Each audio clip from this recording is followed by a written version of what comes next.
Essoufflé, Ri réalise qu'il se trouve désormais dans un autre monde, tirant un chariot de nourriture, devant lui s'étend une vaste ville, un spectacle qui lui apporte un grand soulagement. Ri affiche un sourire confiant, tenant fièrement un hamburger appétissant, derrière lui, l'ambiance chaleureuse d'un restaurant se dévoile, promettant de nouvelles découvertes, une sensation de satisfaction et d'espoir émane de ce moment. Ri se perd dans ses pensées, hésitant sur le choix du repas du jour tout en se rappelant avec envie le curry qu'il a dégusté la veille. Soudain, il remarque un chariot qu'il n'avait jamais vu auparavant, intrigué par cet objet mystérieux, une nouvelle curiosité naît en lui, prête à le guider vers une autre découverte. Ri s'avance timidement derrière un rideau, découvrant un comptoir vide et se demandant si la préparation est encore en cours. Déçu, il décide de chercher un autre établissement, quand soudain, un bruit étrange attire son attention. Intrigué, il se retourne vers la source de ce son inattendu. Ri, perdu et paniqué, se demande où il se trouve et ce qui vient de se passer. Il découvre alors un écran de statut semblable à ceux des light novels, affichant son nom et son niveau. Bouleversé, il réalise qu'il pourrait bien avoir été transporté dans un autre monde. Ri découvre que sa nouvelle compétence s'appelle « Food Cart », mais il ne comprend pas encore son utilité. En observant le chariot, il remarque qu'il n'y a ni table, ni cuisinière, ce qui le laisse perplexe. Malgré tout, il décide de l'emporter avec lui, bien que ce soit lourd. Ri aperçoit enfin une ville fortifiée au loin et ressent un grand soulagement en voyant qu'elle est peuplée. Il décide d'entrer dans la cité, espérant y trouver de l'aide, et s'aligne patiemment pour passer les portes. Confiant, il se demande s'il pourra entrer simplement en faisant la queue correctement. Ri est soumis à une inspection à l'entrée de la ville, il décline son nom, ce qui intrigue le soldat, qui le soupçonne d'être étranger. Après vérification, il l'autorise à passer, mais lui réclame une somme importante en monnaie locale, la krona, comme frais d'entrée. Le soldat propose de prendre un objet de valeur en échange du paiement, et Ri offre alors son manteau, qui semble de bonne qualité. Après vérification, l'entrée lui est accordée. Il découvre enfin Solon City, capitale du royaume d'Irlande, territoire de Fostria. Ri découvre Solon City, une cité au charme médiéval où la vie semble animée et authentique. Il réalise qu'il est plongé dans un monde totalement différent et commence à réfléchir à ses ressources limitées. Conscient qu'il doit s'adapter, il envisage de vendre ses affaires pour pouvoir avancer, tout en redoutant d'attirer l'attention avec ses vêtements modernes.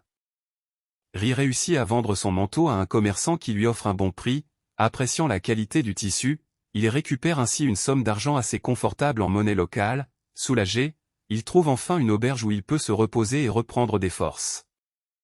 Allongé dans son lit, Ri réalise qu'il est bien dans un autre monde, ce qui lui semble encore difficile à croire. Il ressent une profonde tristesse à l'idée de ne plus revoir ses proches et se demande s'il pourra un jour retourner chez lui, mais rapidement, il se ressaisit et décide de vivre pleinement dans ce nouveau monde, coûte que coûte.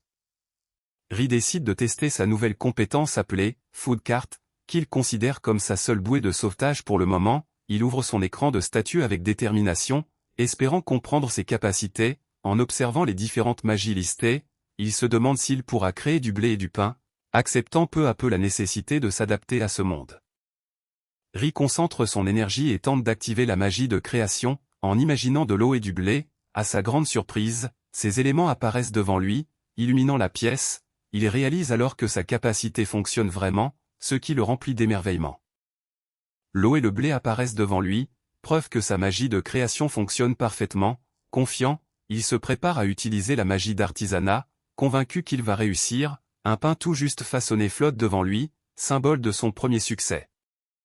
Le pain de mie vient d'être créé, tout juste sorti du four et d'une fraîcheur incroyable. Ri, curieux, prend une bouchée pour en juger le goût. À sa grande surprise, il trouve ce pain exceptionnellement délicieux, un plaisir rare même au Japon. Ri découvre la magie de stockage et s'interroge sur sa capacité à conserver le pain dans un chariot alimentaire. En testant ce nouveau pouvoir, il ressent enfin la vraie puissance de la magie. Pourtant, malgré la saveur délicieuse de son pain, il doute encore de sa capacité à gagner sa vie avec ce seul talent. Ri est accueilli chaleureusement par Rosa, la tenancière de l'auberge, qui lui annonce que le petit déjeuner est prêt. Devant lui, un repas simple mais appétissant l'attend. En goûtant, il ne peut s'empêcher d'exprimer son plaisir, ce qui fait sourire Rosa, ravie de sa réaction. Ri remarque que ce pain lui est inconnu, différent de ceux qu'il connaît au Japon, et se demande s'il s'agit du pain courant dans ce monde. En discutant avec Rosa, il lui confie son projet de créer une entreprise. mais s'interroge sur la meilleure voie à suivre. Rosa lui conseille alors de commencer par la guilde des marchands pour se lancer dans le commerce, l'encourageant avec enthousiasme. Ri découvre une boulangerie proche et décide d'observer les pains vendus dans ce monde. Il remarque que le pain qu'il a mangé ce matin est vendu en grande quantité, ce qui lui fait penser qu'il s'agit du pain courant ici. En constatant qu'il n'existe pas de pain de mie, il envisage qu'en popularisant ce type de pain, il pourrait créer une entreprise rentable. Ri se rend à la guilde des marchands pour s'inscrire et commencer son activité. Natacha, une employée de la guilde, l'accueille et lui explique que pour vendre du pain depuis un chariot, il devra s'enregistrer comme marchand de 5e classe. Elle détaille ensuite les frais d'inscription et d'adhésion annuels, qui s'élèvent à 80 000 kronas. Ri réalise que la somme à payer est assez importante. Natacha lui remet une carte de guilde qui servira de pièce d'identité et lui demande de poser sa main sur une tablette de pierre pour lancer la lecture de ces informations. Natacha lui remet sa carte de guilde, preuve d'identité officielle, et lui annonce que son inscription est désormais complète. Ri, soulagé, se sent prêt à enfin lancer son activité. Il se promet de donner le meilleur de lui-même dès le lendemain, lorsque le véritable défi commencera. Le jeune homme lance un appel enthousiaste pour attirer les clients, proposant avec énergie du pain délicieux. Autour de lui, les passants chuchotent entre eux, intrigués par cette animation soudaine. L'ambiance s'anime alors que le commerce s'apprête à débuter. Ri explique qu'il a été transporté dans un autre monde avec un étrange chariot et a obtenu la compétence chariot. Grâce à cette magie, il peut maintenant cuire du pain. Confiant, il se prépare à vendre ses pains, espérant pouvoir gagner sa vie dans ce nouveau monde. L'heure du défi a sonné. Malgré son enthousiasme, le jeune homme sent que les clients restent méfiants et hésitent à acheter. Une femme nommée Madame Rosa arrive avec son neveu Quin, un chef, et accepte de goûter un échantillon. L'instant de vérité approche alors que Madame Rosa savoure le pain. Madame Rosa et Quin goûtent le pain avec étonnement, surpris par sa texture incroyablement moelleuse. Ils réalisent que ce pain est bien différent de tout ce qu'ils ont pu manger auparavant. L'enthousiasme de Madame Rosa éclate alors qu'elle reconnaît la qualité exceptionnelle de cette nouvelle création.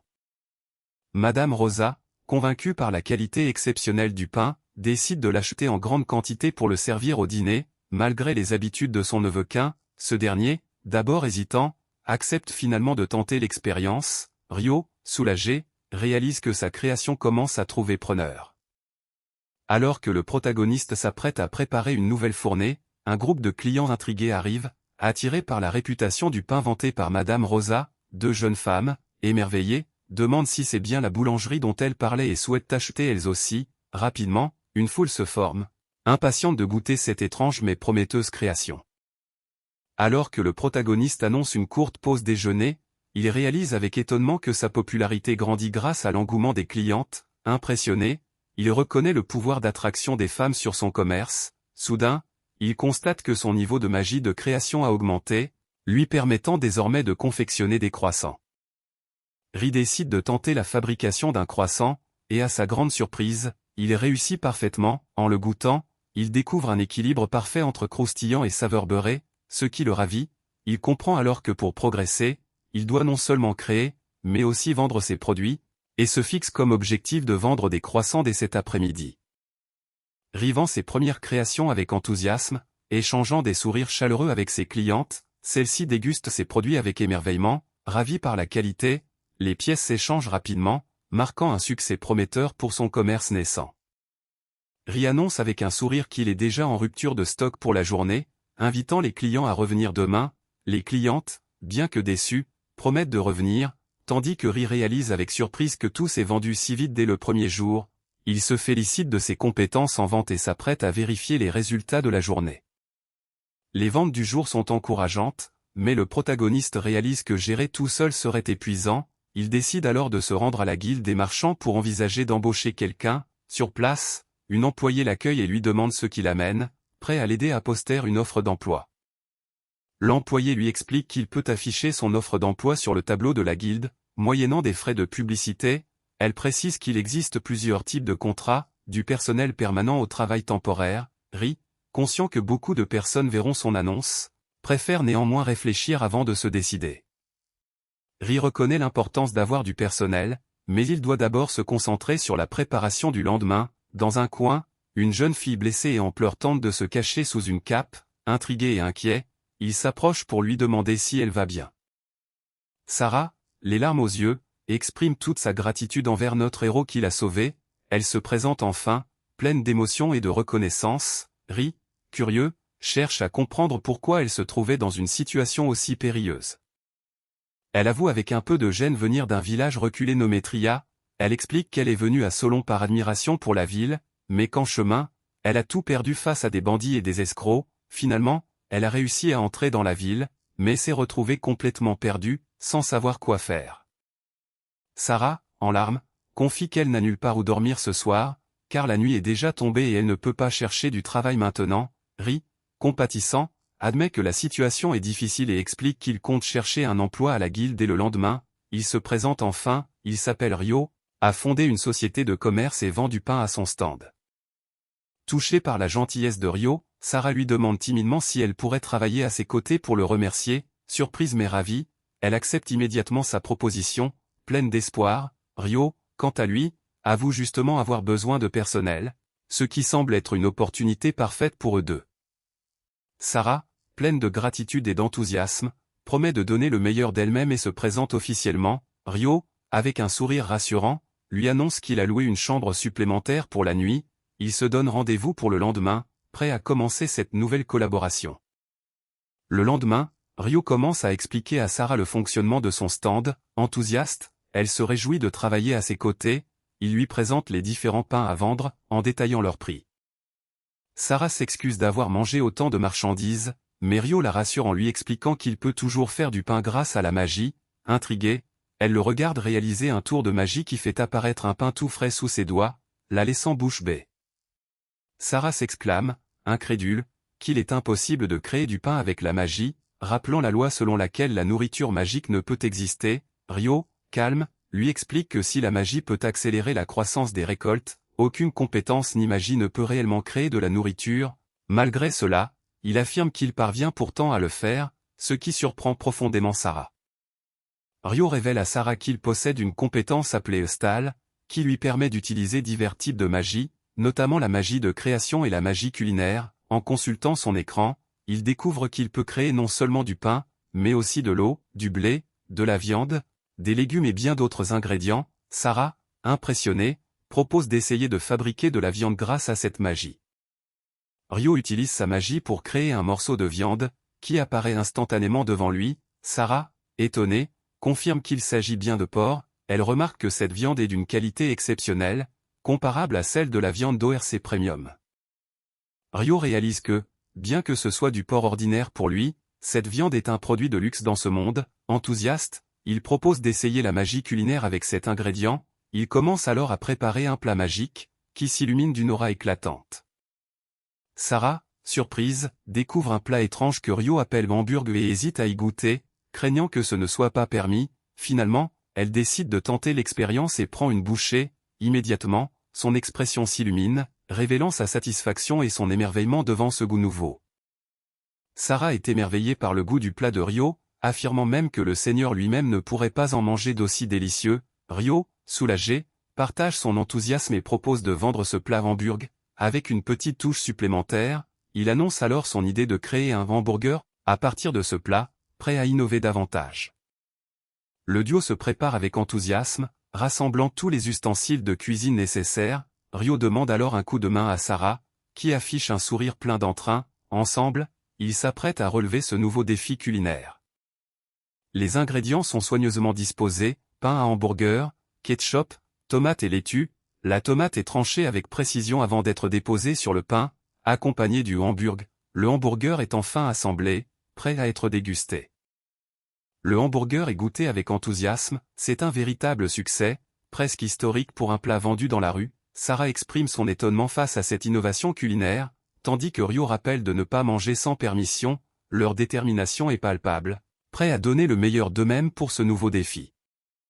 Un homme élégant revient au château et informe leurs Sérido d'un nouveau plat étrange à base de porc et de pain préparé dans un stand. Intrigué, le jeune noble exprime son envie de goûter cette création et demande à rencontrer le cuisinier derrière cette innovation. Ri commande un hamburger, suivi de 2 autres personnes qui en prennent également. En goûtant, elle est immédiatement surprise par la richesse intense de la viande et la concentration exceptionnelle de la saveur tomate dans la sauce. Son expression émerveillée reflète à quel point ce hamburger dépasse ses attentes. Ri est stupéfaite par la saveur incroyable du hamburger, au point de ne pas croire qu'un plat puisse être aussi bon dans ce monde. Son enthousiasme contagieux attire d'autres clients qui se ruent pour commander à leur tour. Le vendeur, souriant, prépare les commandes avec efficacité, ravi de cet engouement soudain.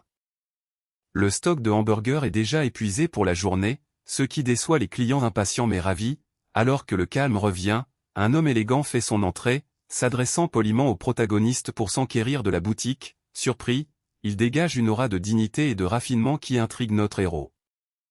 Ri s'excuse auprès de l'homme élégant, lui expliquant que la boutique est déjà fermée pour la journée. L'homme, visiblement déçu, s'excuse à son tour. La jeune fille, intriguée, réalise qu'elle doit informer son maître de cette visite importante. Ri et la jeune fille s'excusent poliment auprès de l'homme élégant pour la fermeture de la boutique, tout en cherchant à connaître sa requête. L'homme se présente comme Modon, le majordome en chef du seigneur Cerido, et révèle que ce dernier souhaite goûter un hamburger. Surpris, la jeune fille exprime son étonnement face à cette demande inattendue.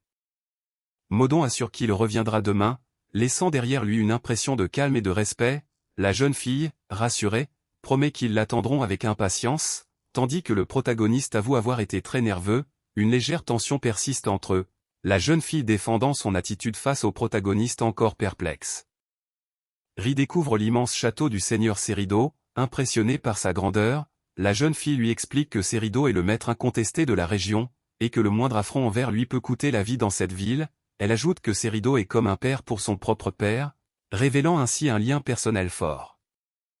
La jeune fille explique que son père porte le titre de baron et gouverne le village, mais qu'il reste sous l'autorité du seigneur Cerido. Elle précise que ce titre est surtout honorifique et demande à ne pas être appelée My Lady. Ri comprend alors que Sarah est la fille du seigneur local, intégrée dans la hiérarchie des nobles de la région.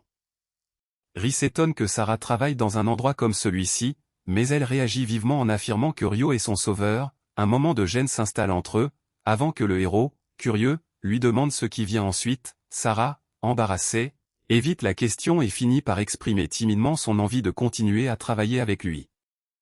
Sarah prend l'initiative de préparer leur visite au château du seigneur Cerido, assurant qu'elle maîtrise parfaitement les règles de savoir-vivre grâce à son éducation. Confiance en main, elle promet de gérer tous les préparatifs pour que tout se passe bien. Ri, soulagé, accepte de lui laisser cette responsabilité, tandis qu'il planifie d'abord d'acheter des vêtements appropriés. Le duo se promène dans les rues, échangeant avec entrain. En entrant dans une boutique, le protagoniste semble intrigué par un objet étrange, tandis que Sarah l'observe avec un sourire complice. Leur complicité grandit alors qu'ils préparent ensemble les derniers détails de leur visite. Ils arrivent enfin à la boutique spécialisée dans les tenues de travail d'orphelins. Enthousiaste, Sarah propose d'acheter les meilleures tenues de cuisine disponibles, tandis que le protagoniste hésite face au choix et aux prix élevés. Finalement, il décide d'acheter deux ensemble, ce qui surprend vivement Sarah. Sarah s'inquiète du prix élevé des vêtements, mais le protagoniste insiste pour qu'elle ait un bel ensemble, refusant qu'elle porte des habits moins chers. Il lui demande en retour de compter sur lui lors de leur visite au château du seigneur Cerido. Émue, elle le remercie chaleureusement et promet de bien prendre soin de ses tenues. Il se félicite d'avoir tout préparé pour leur visite, prêt à étudier l'étiquette et les bonnes manières dès le lendemain. Sarah confie avoir beaucoup apprécié leur sortie shopping, ce à quoi le protagoniste répond avec un sourire, plaisantant sur le fait que c'était presque un rendez-vous. Soudain, Sarah rougit et s'éloigne rapidement, laissant Ryo surpris et l'appelant à la suivre. Le duo se tient devant un immense château, symbole de leur prochaine épreuve. La jeune fille avoue son trac, tandis que le garçon tente de la rassurer en affirmant qu'ils ont bien préparé leur mission. Un homme élégant apparaît alors pour les guider vers leur Cerido, marquant le début d'une nouvelle étape. Le duo est conduit devant leur Cerido, qui les accueille avec un sourire chaleureux. Ri s'excuse pour le dérangement, tandis que leur Cerido se présente avec courtoisie, prêt à entamer leur rencontre.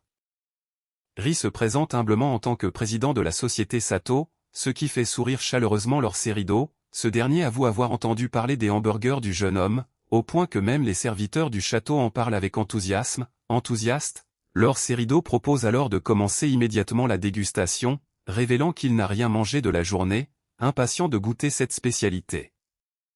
Ri, déterminé, annonce qu'il va utiliser la magie qu'il a récemment apprise pour commencer la préparation.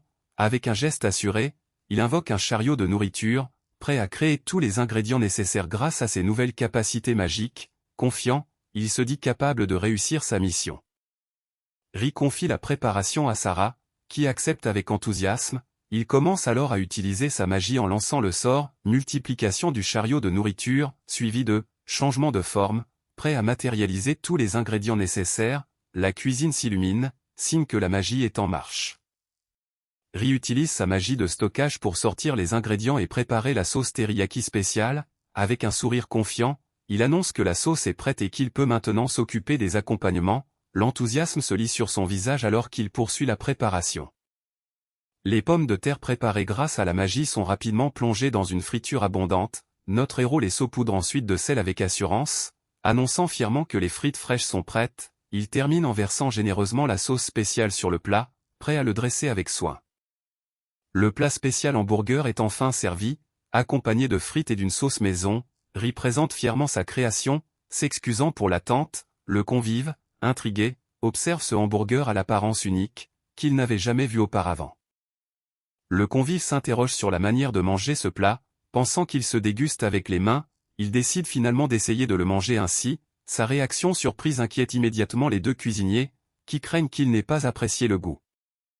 Le convive goûte enfin le hamburger et s'exclame, émerveillé, que c'est délicieux et qu'il n'a jamais mangé quelque chose d'aussi bon. Sa réaction enthousiaste soulage immédiatement les cuisiniers. Intrigués, ils s'interrogent sur la sauce riche en saveurs et sur la possibilité de créer un plat pareil à partir de simples haricots. Le convive examine les frites, surpris par leur texture, croustillante à l'extérieur et incroyablement moelleuse à l'intérieur. Il s'interroge sur la manière dont elles ont été préparées. Ri explique simplement les avoir frites à l'huile et salées, tandis que le convive loue aussi la sauce tomate, trouvant l'ensemble irrésistible. Le convive annonce qu'il a terminé son hamburger et demande une autre portion, ce que les cuisiniers acceptent avec joie. Il confie ensuite avoir mangé sans s'en rendre compte, tant le repas était délicieux. Cependant, il remarque que les ingrédients semblent ordinaires, mais leur qualité est exceptionnelle et les méthodes de cuisson lui sont inconnues. Le convive, intrigué, demande d'où viennent les techniques et les ingrédients utilisés. Notre héros hésite à répondre, tandis qu'une alliée intervient pour protéger le secret commercial de leur grande compagnie de négoce. Le convive accepte cette réponse et propose de revenir au sujet principal. Le convive, visiblement satisfait, propose d'offrir une récompense à notre héros pour ce festin exceptionnel. Il lui demande alors ce qu'il souhaiterait en retour, laissant notre protagoniste surpris et hésitant. Le jeune homme est surpris lorsque son interlocuteur lui propose une récompense pour le service rendu. Ce dernier, avec un sourire mystérieux, lui demande ce qu'il souhaiterait en retour. Hésitant, notre héros cherche ses mots face à cette proposition inattendue. Le jeune homme avoue qu'il rêve un jour d'arrêter de travailler dans un food truck pour ouvrir sa propre boutique. Il admet toutefois qu'il n'a pas encore décidé comment réaliser cet objectif. Avec un sourire, il demande à pouvoir répondre à cette question plus tard, ce qui intrigue son interlocuteur. L'interlocuteur accepte finalement de lui offrir une récompense et demande à Modon d'apporter un seau spécial. Un autre personnage exprime ses doutes sur la pertinence de cette décision, mais le maître des lieux affirme que le jeune homme est digne de confiance. Le seau est remis, marquant une étape importante dans leur accord. Le maître des lieux remet au jeune homme un seau précieux, lui demandant d'en prendre grand soin. Intrigué, notre héros découvre cet objet rare, dont la signification lui échappe encore. On lui conseille de s'informer auprès de la guilde des marchands pour en comprendre toute l'importance. La jeune femme, visiblement inquiète, met en garde Ryo sur le danger que représente l'objet qu'il tient. Ce dernier, étonné, se demande s'il a vraiment reçu quelque chose d'aussi précieux. Un homme reconnaît la jeune fille et lui demande si elle est la fille du baron Estrin, ce qu'elle confirme avec fierté en se présentant comme Sarah Estrin, la deuxième fille de la maison Estrin. Elle remercie ensuite Ryo pour sa gentillesse lors de sa cérémonie de nomination. Un homme influent reconnaît l'importance de Ryo en tant que représentant de la Sato Company et lui offre son soutien en cas de besoin. Sarah et Ryo, enthousiastes, invitent chaleureusement leur interlocuteur à revenir pour goûter leur hamburger et frites, renforçant ainsi leur lien naissant. Après une longue journée, Ryo et Sarah s'effondrent de fatigue, épuisés par les événements récents. Ryo évoque alors la gentillesse du seigneur Serido, soulignant qu'il a également apprécié leur hamburger. Cette remarque laisse Sarah intriguée, prête à en savoir plus. Le mystérieux objet offert par le seigneur Serido semble n'être qu'un simple seau, mais Sarah révèle qu'il s'agit en réalité du sceau de la famille Fostria. Elle explique que ce n'est pas un sceau ordinaire, mais un symbole précieux que toute compagnie marchande de la ville convoiterait ardemment. Sarah explique que le sceau de la famille Fostria est un symbole d'une grande importance dans la région, engageant la responsabilité complète de la famille. elle prévient que son usage est strictement encadré, car toute action compromettante pourrait ternir la réputation des Faustria et mettre la vie de son détenteur en danger. Ryo comprend alors que posséder ce sceau signifie bénéficier du soutien officiel de la famille, mais aussi respecter des règles très strictes. Hésitant, Ryo demande s'il peut vraiment garder un objet aussi précieux. Sarah le rassure en lui disant que puisque le seigneur Serido le lui a donné, cela doit être acceptable. Acceptant finalement le sceau, il décide d'aller bientôt consulter la guilde des marchands pour envisager l'ouverture d'une boutique. Le travail touche enfin à sa fin après plusieurs jours bien chargés, et l'équipe décide de prendre une journée de repos. Pendant ce temps, le seigneur Serido est interrogé sur sa décision de confier le sceau à Ryo, mais il reste convaincu que c'est le bon choix. Ils évoquent les plats inconnus de Ryo, preuve de ses liens avec des terres mystérieuses. Convaincus, ils estiment que sa croissance apportera prospérité à la ville. L'un d'eux confie que son intuition le pousse à soutenir le jeune homme. Le seigneur Serido affirme que son intuition l'a toujours bien guidé, ce qui le pousse à soutenir Ryo. Un de ses conseillers, un peu gêné, reconnaît que les plats inconnus de Ryo, comme les frites et le ketchup, étaient délicieux. L'idée d'ouvrir rapidement une boutique devient urgente, au grand désarroi de l'un d'eux qui ne veut pas perdre ses saveurs. Un conseiller, visiblement passionné, avoue que rien que d'y penser, il a de nouveau envie de ses frites au ketchup. Il exprime à quel point il serait prêt à tout pour pouvoir en manger à volonté. Un autre, plus réservé, lui demande de calmer ses envies personnelles. Au sein de la guilde des marchands de Solon, une jeune femme souriante salue chaleureusement Ryo. Ce dernier lui demande s'il a bien pu se reposer, ce à quoi elle répond avec gratitude, visiblement heureuse de le revoir. Ryo exprime son souhait d'entendre le rapport des ventes ainsi que des nouvelles sur l'ouverture de la boutique, ce qui enthousiasme son interlocutrice, Natasha, membre du personnel de la guilde, l'accueille en lui annonçant qu'il l'attendait et mentionne qu'ils ont entendu des rumeurs concernant un nouveau restaurant de hamburgers.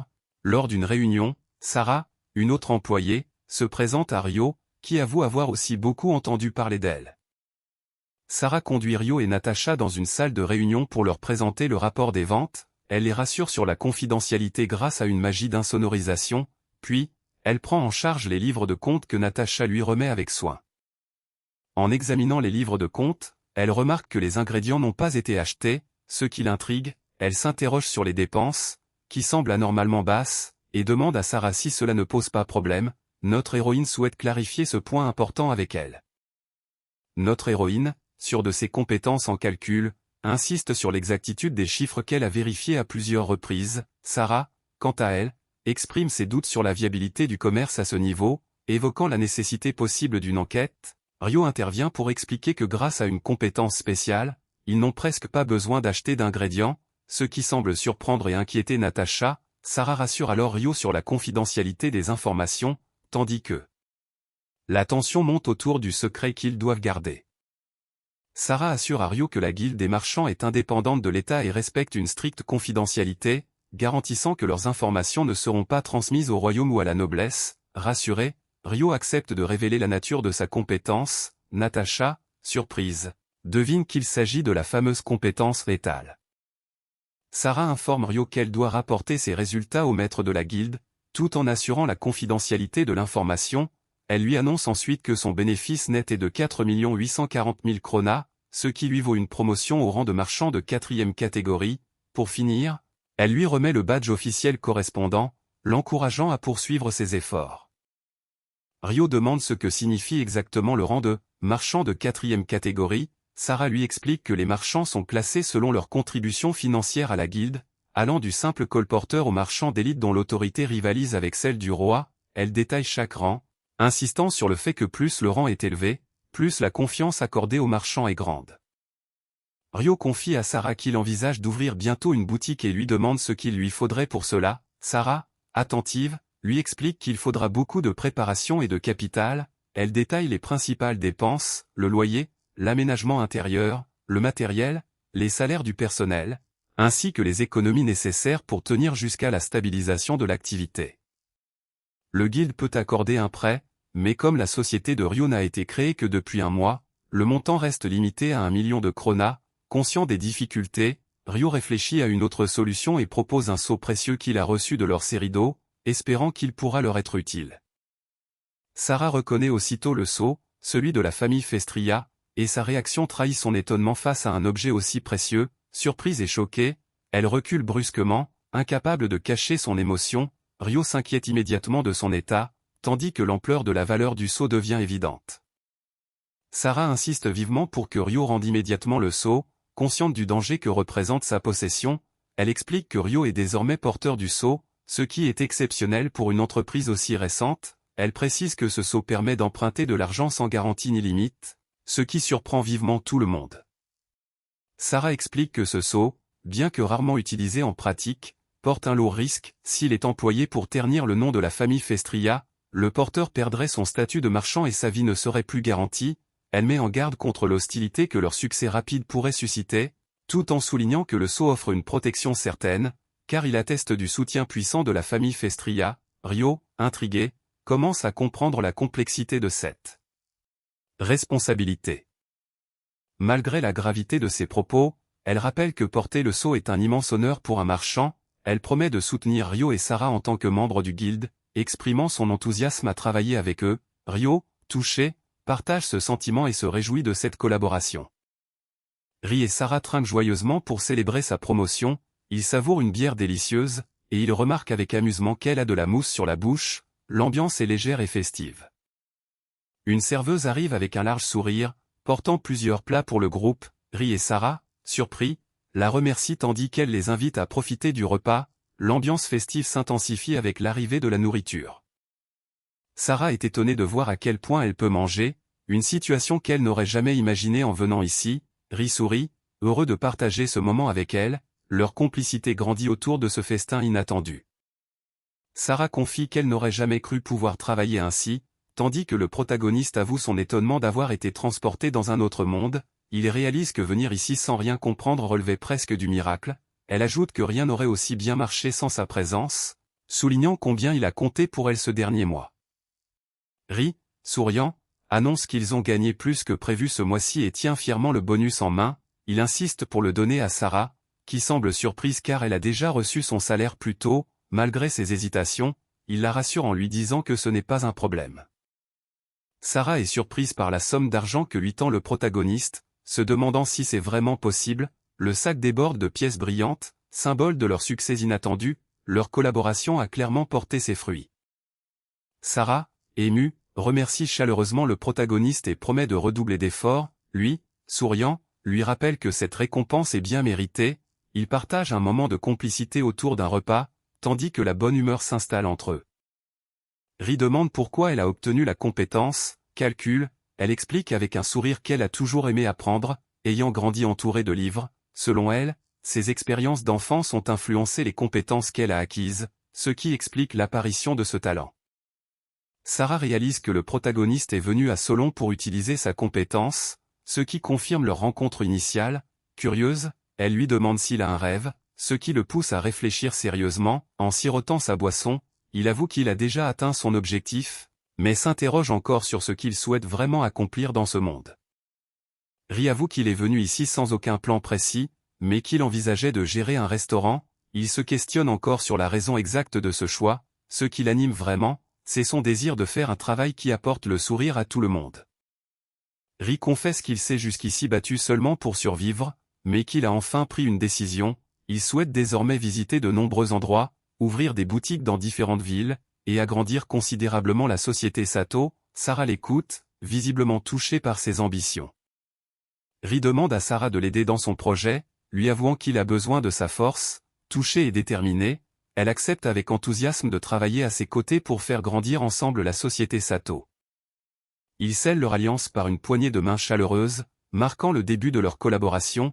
Ri et Sarah décident d'ouvrir leur première boutique ensemble à Solon, enthousiastes à l'idée de concrétiser leur projet commun. Leur regard est empli d'espoir et de détermination pour l'avenir. Un jeune homme s'agenouille profondément, suppliant le protagoniste de le prendre comme disciple. Sarah et notre héros échangent un regard surpris, se demandant pourquoi une telle demande leur est adressée. Un homme s'agenouille devant le protagoniste en le suppliant de devenir son maître et de l'accepter comme disciple. La jeune fille à ses côtés semble surprise et confuse par cette demande inattendue. Notre héros, un peu embarrassé, se demande si tout cela s'est vraiment passé ainsi. Quin, le cuisinier de l'auberge, s'adresse avec détermination au protagoniste en lui demandant de le laisser travailler ici. Ce dernier, surpris, essaie de comprendre pourquoi Quint souhaite devenir son disciple. Ce dernier explique qu'il y a longtemps qu'il y pense et se présente comme le neveu de Lady Rosa, tentant de calmer la situation. Ri s'étonne en demandant à Quint s'il ne travaille pas déjà à l'auberge. Avec une détermination ferme, Quint annonce qu'il démissionne. Il tend ensuite une lettre, affirmant qu'elle vient de sa tante, pour appuyer sa décision. Ri et la jeune fille découvrent une lettre de Lady Rosa, qui demande de bien s'occuper de Quint. Cette dernière explique que, malgré son côté un peu négligé, Quint a un vrai talent pour la cuisine et demande au héros de lui donner une chance. Intrigué, il se demande pourquoi Quint a choisi Rio en particulier, tandis qu'un autre personnage exprime son admiration pour le hamburger du maître. Le jeune homme exprime son admiration pour la technique de cuisson de la viande et l'idée de la mettre dans du pain. Il avoue son désir d'apprendre d'autres techniques et supplie le maître de le laisser travailler à ses côtés. Ri réalise qu'ils auront vraiment besoin de renforts pour ouvrir leur boutique. Ri comprend les sentiments de Quint et souhaite d'abord évaluer son niveau de compétence. Il veut voir par lui-même le talent dont Lady Rosa a parlé avant de prendre une décision. Déterminé, Quint promet de montrer ses capacités au maître. Le maître donne le signal de départ et demande à Quint de préparer un hamburger avec les ingrédients qu'il lui présente. Enthousiaste, Quint salue la qualité des produits et s'assure que les outils sont suffisants pour commencer. Confiant, il se met immédiatement au travail. Quint découpe les tomates avec une rapidité et une précision impressionnantes. Les observateurs ne peuvent s'empêcher d'exprimer leur étonnement face à sa vitesse de travail hors du commun.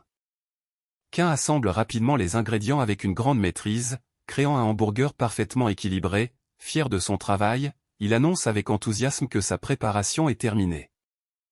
L'étonnement grandit devant la perfection du hamburger, chaque ingrédient est coupé avec soin, la disposition est impeccable et la sauce est étalée avec une précision remarquable, l'admiration est unanime, aucun défaut n'est à déplorer. Pourtant, certains se demandent si une telle rapidité n'est pas excessive. Quint révèle qu'il possède la compétence cuisine, qui augmente sa vitesse de préparation. Modeste, il admet que son niveau est encore bas, mais ses progrès impressionnent déjà son interlocuteur. Ce dernier le félicite pour sa rapidité et sa précision, soulignant qu'il a surpassé son propre rythme de travail expérimenté. Ri annonce fièrement son entrée dans la société Sato, exprimant son enthousiasme à travailler avec eux. Une émotion sincère se lit dans les yeux de son disciple, qui le remercie chaleureusement tout en rappelant qu'il n'est pas son élève. Malgré cette précision, l'ambiance reste joyeuse et pleine de promesses pour l'avenir. Le groupe célèbre l'arrivée d'un nouveau compagnon doué en cuisine, ce qui leur a grandement facilité la vie. Leur nombre a augmenté, marquant une avancée importante dans leur aventure. Cependant, une question intrigue l'une des jeunes femmes, la magie de Rio ne serait-elle pas suffisante? Ri admet que, bien qu'il puisse préparer des hamburgers grâce à sa magie culinaire, cette compétence présente un inconvénient. Intriguée, la jeune femme demande des précisions sur ce fameux défaut. Ri active un cercle magique complexe, déclenchant une lumière éclatante. Autour de lui, ses compagnons observent, émerveillés et surpris par la puissance qui se dégage. Une nouvelle étape cruciale vient de commencer. Ri révèle que cette étrange capacité est bien son propre talent, suscitant la surprise et l'incrédulité de ses compagnons face à l'apparition d'ingrédients sortant d'un chariot ambulant. Intrigué, il invite tout le monde à découvrir la véritable nature de ce pouvoir, tandis qu'une jeune alliée s'interroge sur ses éventuels inconvénients. Une nouvelle démonstration de sa compétence s'annonce. Un simple hamburger apparaît soudainement, résultat étonnant de la fusion de tous les ingrédients. La jeune alliée exprime son étonnement face à cette transformation inattendue, tandis que le protagoniste admet que c'est précisément ce qui l'inquiétait. Ri explique que la magie culinaire entraîne une perte importante d'ingrédients, réduisant considérablement le volume final. Cette inefficacité ne peut être ignorée sur le long terme, ce qui inquiète la jeune alliée. Un compagnon propose alors de vendre les ingrédients tels quels pour éviter tout gaspillage, suscitant une nouvelle question. La jeune alliée interroge Quint sur les conséquences de sa proposition, craignant que cela ne nuise aux agriculteurs et autres marchands. Elle lui demande alors, en comparant les légumes de Rio à ceux des autres vendeurs, lequel il choisirait si ceux de Rio étaient moins chers. Quint, visiblement mal à l'aise, répond qu'il choisirait évidemment ceux de son maître, les moins chers et de bonne qualité. La jeune alliée explique que la magie de Rio permet de créer des ingrédients à partir de rien, ce qui pourrait bouleverser tout le marché. Elle souligne que vendre ces produits tels quels causerait la ruine des autres marchands. Ri réalise alors l'ampleur du problème. Si Rio s'en servait sérieusement, il pourrait faire perdre leur emploi à tous les agriculteurs du pays. Ri refuse d'utiliser son pouvoir au détriment des autres, même si cela semble tentant. Il souhaite pouvoir cuisiner des hamburgers sans recourir à sa magie. il propose alors de confier la cuisine à Quint, ce qui enthousiasme ce dernier. Quint, tout sourire et plein d'enthousiasme, promet de donner le meilleur de lui-même pour la cuisine, Ri est soulagé et reconnaissant, heureux de pouvoir compter sur lui. 2 semaines plus tard, la vie reprend son cours dans la ville animée. Les ingrédients s'assemblent rapidement pour former de délicieux hamburgers tout frais. Quint annonce fièrement que les burgers sont prêts, tandis que le protagoniste, enthousiaste, exprime sa gratitude et se prépare à les déguster. Ri admire la rapidité et l'efficacité de Quint en cuisine, le félicitant chaleureusement. Quint, tout sourire, se réjouit de ses compliments. Soudain, Lady Rosa arrive avec enthousiasme, s'enquérant du travail de Quint. Lady Rosa débarque soudainement, exigeant que Quint retourne immédiatement au travail. Ri admire une fois de plus le talent exceptionnel de Quint, reconnaissant son importance pour leur équipe. Ce dernier, avec un sourire confiant, minimise les compliments, mais le protagoniste insiste sur la rapidité impressionnante de Quint. Une femme explique que les parents du protagoniste étaient des aventuriers, ce qui la rassure. Elle ajoute qu'elle joue désormais le rôle de sa gardienne, même si elle peut parfois sembler dure avec lui, elle tient beaucoup à lui. Ri, touché, lui dit que cette histoire lui fait plaisir, tandis qu'elle s'excuse d'avoir tant parlé.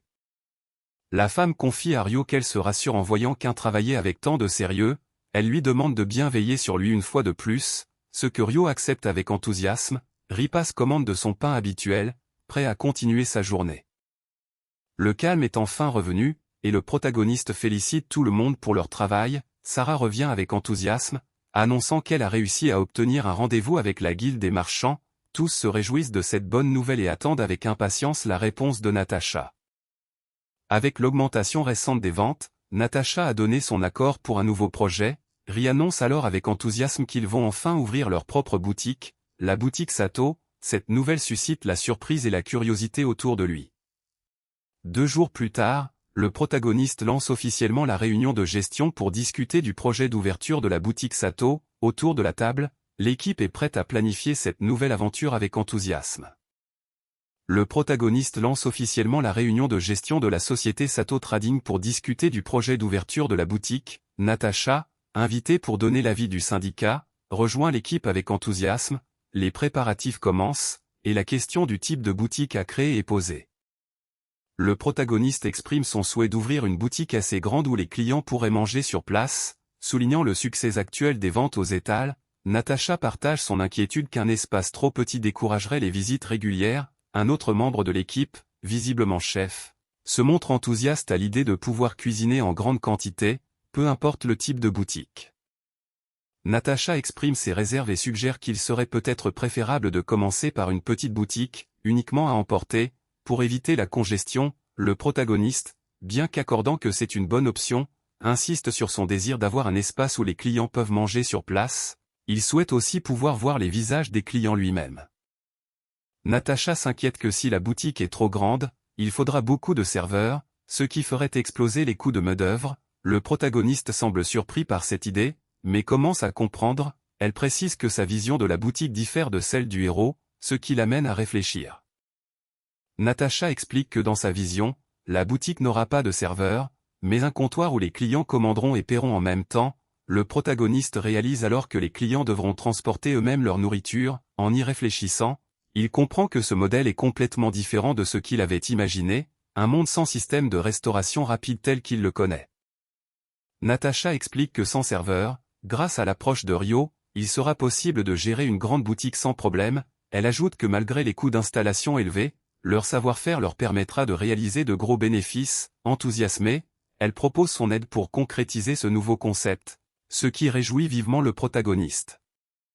Natacha propose un local vacant parfaitement adapté au projet et invite le protagoniste à le visiter, ce qu'il accepte avec enthousiasme. Elle discute ensuite du loyer, qui correspond à leur budget, ainsi que des coûts de rénovation intérieure.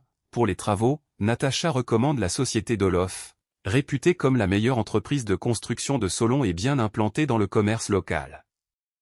Natacha propose d'organiser une rencontre avec la société Dolof pour faciliter les travaux de rénovation. Le protagoniste confirme que leur budget est d'environ 15 millions de kronas et demande à ce que ce montant soit communiqué. Elle lui remet ensuite les plans du local ainsi que la clé, l'invitant à les examiner librement. Le futur projet étant désormais fixé, le protagoniste et ses compagnons se préparent à visiter le local. Quelques jours plus tard, ils découvrent enfin la propriété dont Natasha leur avait parlé. Le bâtiment est spacieux et semble parfaitement adapté à leurs besoins. Le protagoniste et ses compagnons rencontrent enfin les représentants de la société Dolof, l'entreprise recommandée pour les travaux. Dolof, accompagné de son assistante Yule, se présente officiellement, tandis que le protagoniste se présente à son tour comme président de la société Sato. L'échange est cordial et marque le début de leur collaboration. Le protagoniste apprend que sa réputation grandit rapidement, ayant obtenu le titre de porteur de sceau en seulement un mois. Il confirme avec modestie l'honneur que représente ce projet, conscient des nombreuses demandes spéciales qu'il implique. Tous deux scellent leur collaboration par une poignée de main pleine de confiance et d'enthousiasme. Le chef de Dolof lance l'inspection en demandant à Yule de préciser la superficie du premier étage. Grâce aux compétences de Yule, les mesures sont prises instantanément, et elle annonce que la surface fait environ 200 mètres carrés. Leur collaboration s'annonce efficace et bien organisée. La discussion s'oriente vers l'aménagement du magasin, avec une demande précise pour une cuisine et un comptoir au premier étage, ainsi qu'un bureau au second. Le chef de Dolof s'inquiète des équipements de la cuisine, mais le protagoniste surprend tout le monde en annonçant qu'ils n'auront pas besoin de cuisinière ni de réfrigérateur. Le protagoniste révèle qu'il possède une compétence spéciale et l'active en criant « Sumonstal », sous le regard étonné de tous. Il transforme instantanément l'espace en une cuisine fonctionnelle grâce à sa capacité « Change-forme Kitchen ». Le protagoniste explique que la partie inférieure sert de stockage magique, intégrant même une boîte à objets. Impressionné, le chef de Dolof reconnaît le talent du jeune homme à créer des équipements uniquement avec ses compétences. Fort de cette confiance, notre héros présente ses demandes supplémentaires pour équiper la cuisine, évoquant un grand four, un hachoir à viande et une friteuse capable de cuisiner en grande quantité. Le chef demande au protagoniste combien de places il souhaite pour les clients. Ce dernier répond qu'il aimerait installer environ 120 sièges, répartis de l'autre côté et au deuxième étage. Malgré les doutes du chef, celui-ci assure que ce nombre ne posera aucun problème, et notre héros se réjouit de cette coopération prometteuse. Un homme vient interrompre le protagoniste pour lui remettre une estimation préliminaire des coûts préparés avec Yule. Ce dernier découvre avec surprise que, quel que soit le calcul, le budget est dépassé d'environ 3 millions de kronas, provoquant une réaction choquée chez notre héros et ses compagnons. Le chef de chantier annonce que le budget risque d'être dépassé d'environ 3 millions. La jeune femme réalise que le minimum nécessaire serait de 18 millions de kronas, et la dépense pourrait même atteindre près de 20 millions. L'inquiétude monte alors qu'ils attendent l'estimation officielle. Ryo s'excuse auprès de Sarah pour le fardeau supplémentaire, mais elle insiste avec détermination pour s'occuper de la révision du plan. Il avoue ne pas être à l'aise avec les questions comptables, ce à quoi elle répond avec énergie que c'est justement pour cette raison qu'elle a quitté le village. Sarah promet de tout faire pour que le projet d'ouverture du magasin réussisse, galvanisant l'équipe autour d'elle. 3 jours plus tard, une lettre arrive de la société commerciale Dolof. On apprend que le devis pour l'intérieur et l'équipement s'élève à 20 millions de kronas, confirmant ainsi les craintes initiales. Sarah, en lisant le document, réalise que l'estimation est conforme aux prévisions de Sir Dolof. Ri s'enquiert de l'avancement du plan, et Sarah, souriante mais déterminée, confirme avoir accompli l'essentiel du travail en 3 jours. Elle explique qu'il ne reste plus qu'à ajuster les détails selon le devis reçu. Ensemble, ils décident de soumettre ces ajustements à la guilde des marchands, renforçant leur collaboration. Ri propose de présenter le projet le lendemain, ce à quoi Sarah répond avec enthousiasme. Cependant, elle révèle qu'ils devront probablement demander un prêt à la guilde, car ils ont atteint leur limite de dépenses pour l'équipement. Inquiet, le héros s'interroge sur l'approbation de la guilde, mais Sarah, déterminée, assure qu'elle fera tout son possible. Encouragé, il lui confie la responsabilité avec confiance. Le lendemain matin, le protagoniste s'assure que Sarah est prête, ce qu'elle confirme avec enthousiasme. Ils se rendent ensuite à la guilde des marchands pour présenter leur projet. À leur arrivée, une représentante de la société commerciale Sato les accueille chaleureusement, leur indiquant qu'ils étaient attendus.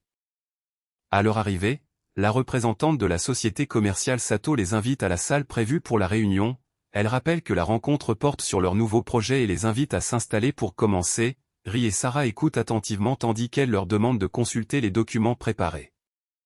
Sarah prend les documents en main et commence à les examiner attentivement. Elle réalise rapidement que le prêt demandé s'élève à 25 millions de kronas, ce qui la surprend visiblement. Sarah, après avoir compris le contenu du projet, pose plusieurs questions pertinentes. Elle s'interroge notamment sur le montant élevé du prêt demandé et demande s'il ne serait pas possible d'utiliser davantage le matériel déjà existant. Ri explique que les outils de cuisine essentiels doivent être fabriqués sur mesure pour garantir le bon fonctionnement de la boutique, ce qui ne permet pas de compromis à ce sujet.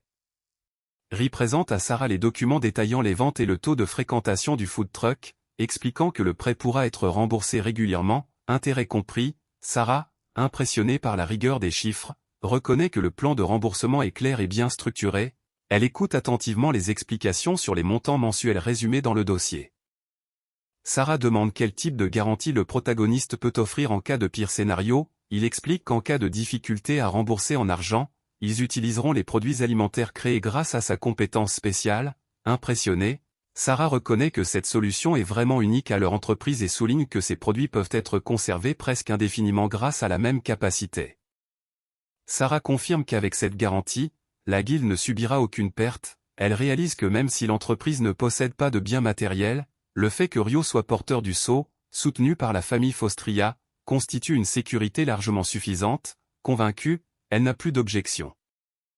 Natacha, après avoir examiné attentivement le plan de Sarah, donne son approbation sans hésiter. Enthousiaste, elle annonce qu'elle va immédiatement soumettre la demande au maître de la guilde. Cette décision apporte un nouvel élan d'espoir à notre héros.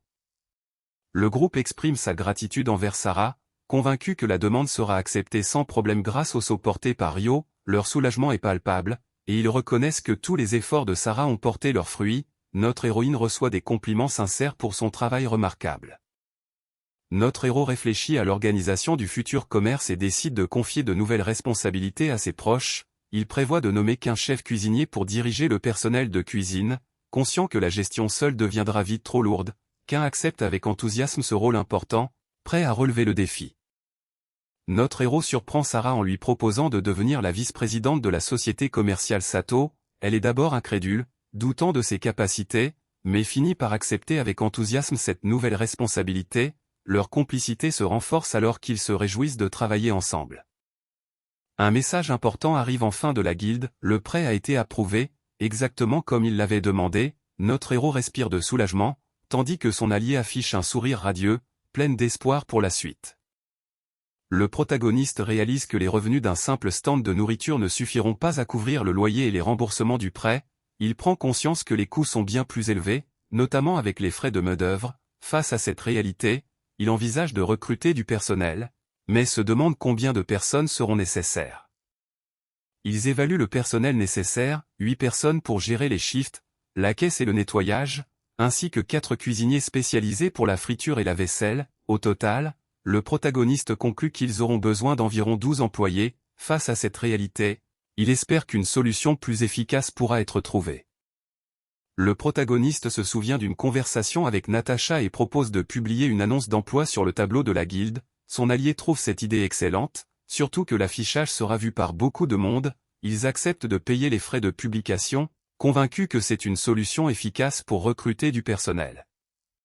Sans perdre de temps, ils se lancent dans la rédaction de l'annonce de recrutement, mais soudain, une hésitation apparaît. Ils réalisent qu'ils doivent encore trouver un nom pour leur boutique. Cette question les prend au dépourvu, les laissant perplexes.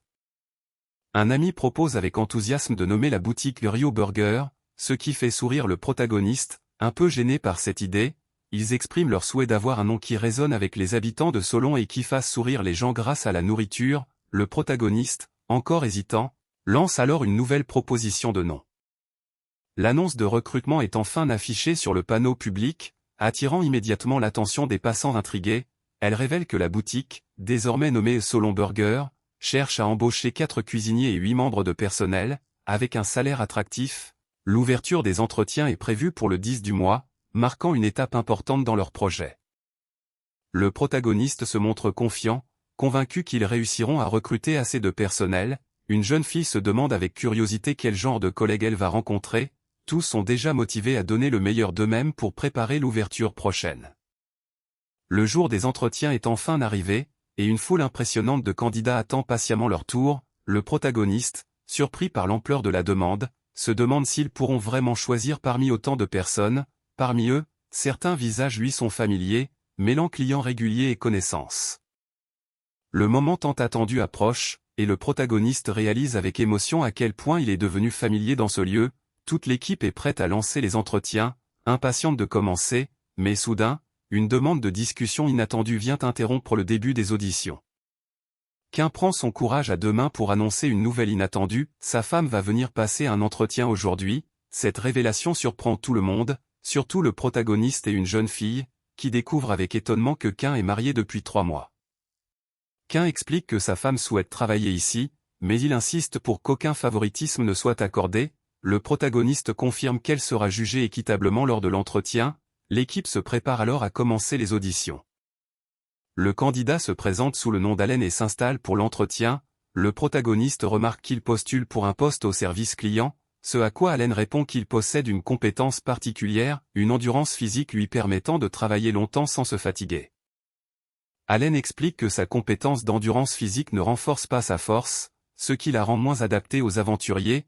Il précise toutefois qu'il a toujours envisagé d'utiliser cette capacité dans le service client, raison pour laquelle il a postulé ici. Le protagoniste reconnaît alors qu'Allen pourrait être un atout précieux pour l'équipe. L'entretien avec Allen se termine, laissant une impression sérieuse au protagoniste. Ce dernier réfléchit à la diversité des compétences des candidats et à l'importance de bien les évaluer pour faire son choix. L'équipe se prépare déjà à accueillir le prochain candidat, tandis que la curiosité grandit sur l'identité de cette personne. Une nouvelle candidate fait son entrée avec assurance, se présentant sous le nom de Cutor. Elle affirme être un démon venu des ténèbres, ce qui surprend vivement le protagoniste et son accompagnatrice. Leur réaction trahit leur étonnement face à cette déclaration inattendue. Cutor se présente avec assurance, révélant qu'elle est un démon venu des ténèbres jusqu'à ce monde. Son entrée ne laisse pas indifférents les 3 spectateurs qui l'observent en silence. Cutor se présente poliment, ce qui surprend par sa normalité. Lorsqu'on lui demande si elle a postulé pour un poste de cuisinière, elle répond avec passion qu'elle a mis toute son âme dans cette candidature. Elle avoue finalement qu'elle a postulé simplement parce qu'elle veut cuisiner. Le jeune homme pense que Cutor souffre du fameux « syndrome du Shunibiu ». Curieuse, elle lui demande pourquoi elle a postulé cette fois-ci, évoquant un secret interdit par les pactes des ténèbres. Gênée, elle finit par avouer qu'elle aide sa mère à cuisiner depuis son enfance, et qu'elle a commencé à apprendre la cuisine par elle-même. Quand on lui demande quelles compétences elle possède, elle répond avec enthousiasme qu'un pouvoir ancien habite son œil gauche, la perception thermique absolue. Elle explique qu'elle peut ainsi connaître la température de tout ce qu'elle voit, un don semblable à une vision thermique. Lorsqu'on lui demande un dernier mot, elle s'adresse avec enthousiasme à ses futurs camarades, exprimant son impatience de travailler à leur côté, puis, plus réservée, elle promet de faire de son mieux et demande à être bien encadrée. Le jeune homme, impressionné, ne peut s'empêcher de penser à quel point sa personnalité est unique. Les 2 jeunes hommes reconnaissent à quel point la candidate est exceptionnelle et pleine de charme. Une autre participante, plus réservée, reste prudente et attend de voir les résultats des autres candidats. L'entretien continue alors avec l'arrivée du prochain postulant. L'entretien touche à sa fin, et la jeune femme annonce que le dernier candidat va bientôt entrer. Ri se rappelle qu'ils n'ont pas encore rencontré l'épouse de Quint, ce qui attise sa curiosité. La porte s'ouvre enfin, laissant présager l'arrivée d'une personne importante.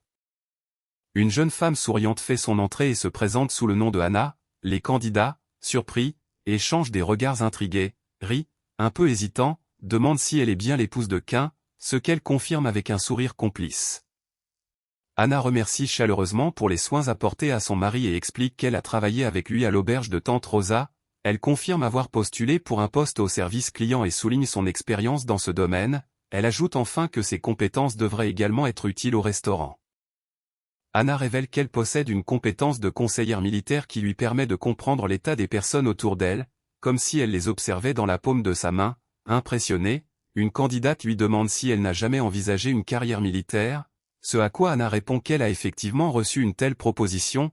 Elle avoue finalement qu'elle a préféré rester auprès de Quint, ce qui suscite une réaction amusée chez les autres candidats. Anna rassure en expliquant que l'auberge compte des personnes compétentes et qu'elle a l'accord de Tante Rosa. Elle ajoute qu'elle et Quint envisagent de devenir indépendants à l'avenir, ce qui semble rassurer l'interlocuteur. L'entretien se conclut sur une note positive, avec Anna exprimant son enthousiasme à l'idée de travailler ensemble. Quelques jours plus tard, le groupe se réunit pour choisir les candidats à accepter. Ri demande à Anna de présenter les candidats qu'elle juge appropriés, et elle répond avec enthousiasme qu'elle a aussi compilé ses notes. Il commence par désigner Allen et Anna, estimant qu'ils apporteront un soutien précieux. Ri souligne que Anna pourra facilement collaborer avec Quint et gérer l'équipe grâce à ses compétences de conseillère militaire. tous s'accordent sur le fait que les candidats choisis sont enthousiastes et compétents, tandis qu'ils examinent les dossiers, une nouvelle candidate entre en scène, prête à faire son choix final. Un candidat exprime avec enthousiasme son désir de travailler avec Cutor, malgré les doutes de Sarah sur ses capacités de communication. Rio, de son côté, trouve cette personne intéressante et pense que leur collaboration se passera bien, ce qui surprend Sarah. Ri réfléchit, estimant que cette candidate semble plus sérieuse qu'elle n'en a l'air, et que le travail avec elle ne posera pas de problème. Quint affirme avec confiance qu'il prendra ses responsabilités en tant que chef cuisinier. Ses collègues, rassurés, acceptent son engagement avec un sourire. Ri, convaincu, donne finalement son accord. Une lettre arrive pour Cutor, ce qui attire immédiatement son attention. En l'ouvrant, elle découvre avec surprise qu'il s'agit d'une acceptation à un entretien, venant d'une société commerciale. Bouleversée, elle réalise qu'elle a réussi sa sélection. Le trio apparaît soudainement, rayonnant dans leurs uniformes fraîchement confectionnés sur mesure. L'excitation est palpable alors qu'ils demandent l'avis des autres. Heureusement, ils ont réussi à recevoir leur tenue juste à temps pour l'événement. Le chef de la société Sato, Rio, prend la parole pour remercier tout le personnel réuni. Il se présente officiellement avant d'annoncer qu'il va expliquer la nature du travail et présenter la boutique à tous. L'enthousiasme est palpable parmi les nouveaux membres du staff. Le chapitre 15 s'ouvre sur l'extérieur de la boutique, un bâtiment au style traditionnel qui attire l'attention des passants. Plusieurs personnes se rassemblent devant l'entrée, curieuses et prêtes à découvrir ce nouveau lieu. L'atmosphère est calme, mais prometteuse pour la suite de l'histoire. Le chef prend la parole pour expliquer que cette boutique se distingue des restaurants ordinaires. Il invite tout le monde à le suivre pour découvrir les particularités du lieu. Tout en reconnaissant que les travaux de construction ont été épuisants, il commence par présenter le comptoir où le personnel prendra les commandes. Le chef montre les différentes zones de la boutique, commençant par les tables où les clients prendront place. Il présente ensuite la cuisine moderne et bien équipée. Enfin, il met en avant une friteuse spéciale fabriquée sur mesure, soulignant que tout est encore nouveau pour l'équipe.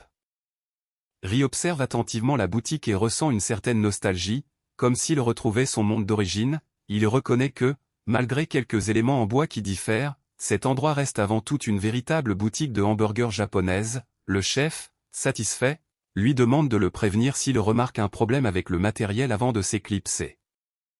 Le chef explique brièvement l'organisation du travail, précisant que Sarah dirigera l'équipe de service tandis que Quint coordonnera celle de la cuisine.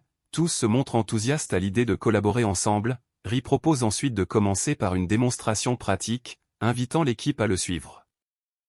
Ri explique le processus de prise de commande. Le client passe sa commande au comptoir, reçoit un numéro, et ce même numéro est transmis à l'équipe de cuisine. Une fois la commande prête, elle est servie au client correspondant au numéro donné. Malgré une certaine confusion initiale, il assure que cette méthode permettra une gestion efficace du service.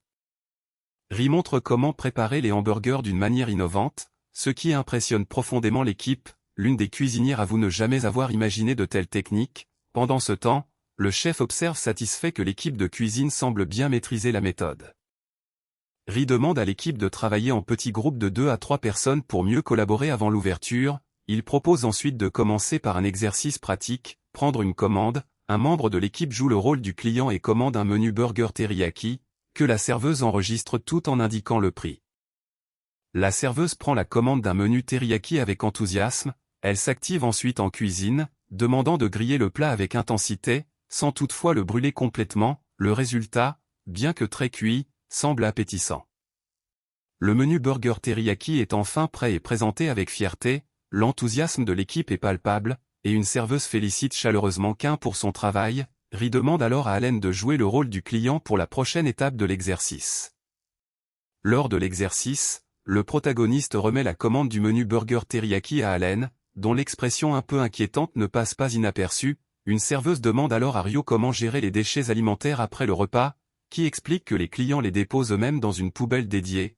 Les membres de l'équipe constatent que ce fonctionnement diffère complètement des restaurants traditionnels, où il faut généralement s'occuper des déchets. Ri encourage son équipe à bien mémoriser le nouveau système en vue du jour de l'ouverture. Malgré son enthousiasme, il réalise que le temps restant est plus court que prévu. Une légère inquiétude apparaît alors quant à la capacité à tout finaliser à temps.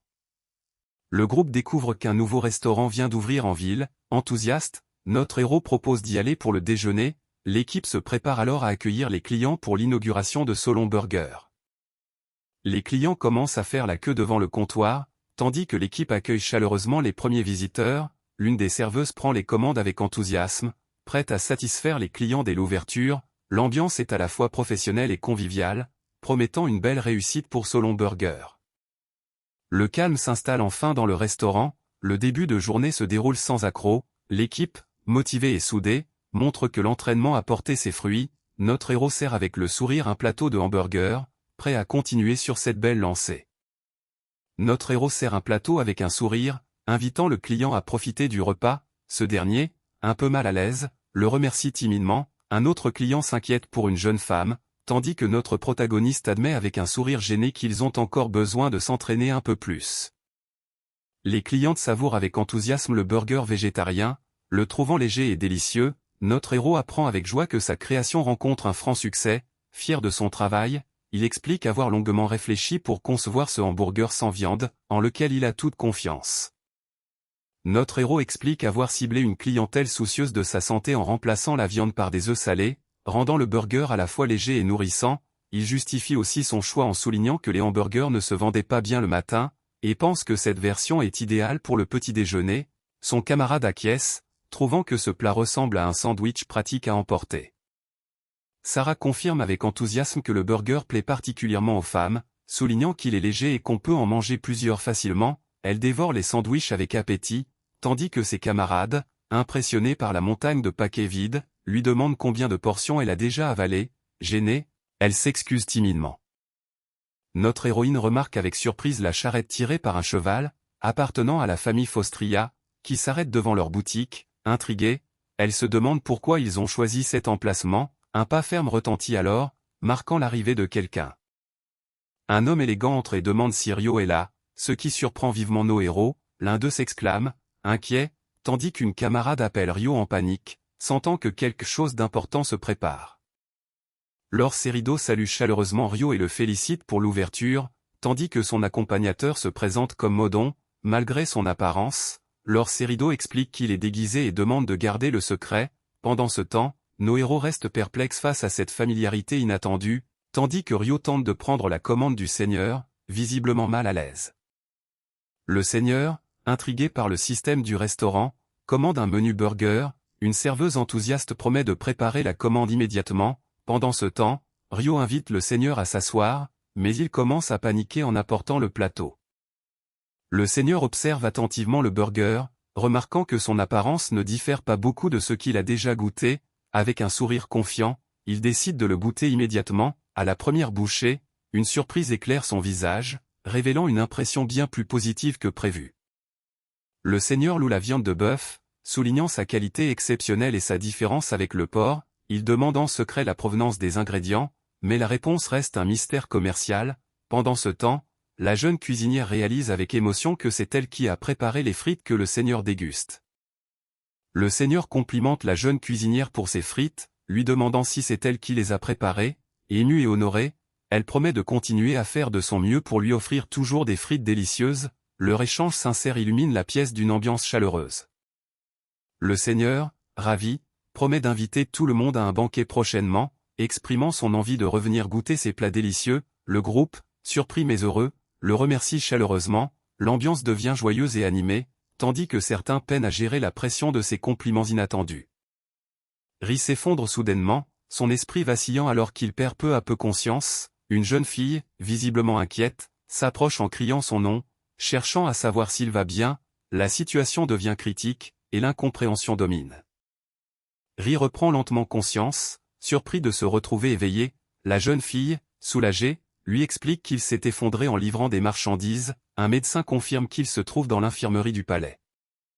Ri reste alité, encore un peu sonné, tandis que la jeune fille s'assoit près de lui, affichant un sourire rassurant. Le médecin, tenant un dossier, semble prêt à lui expliquer son état.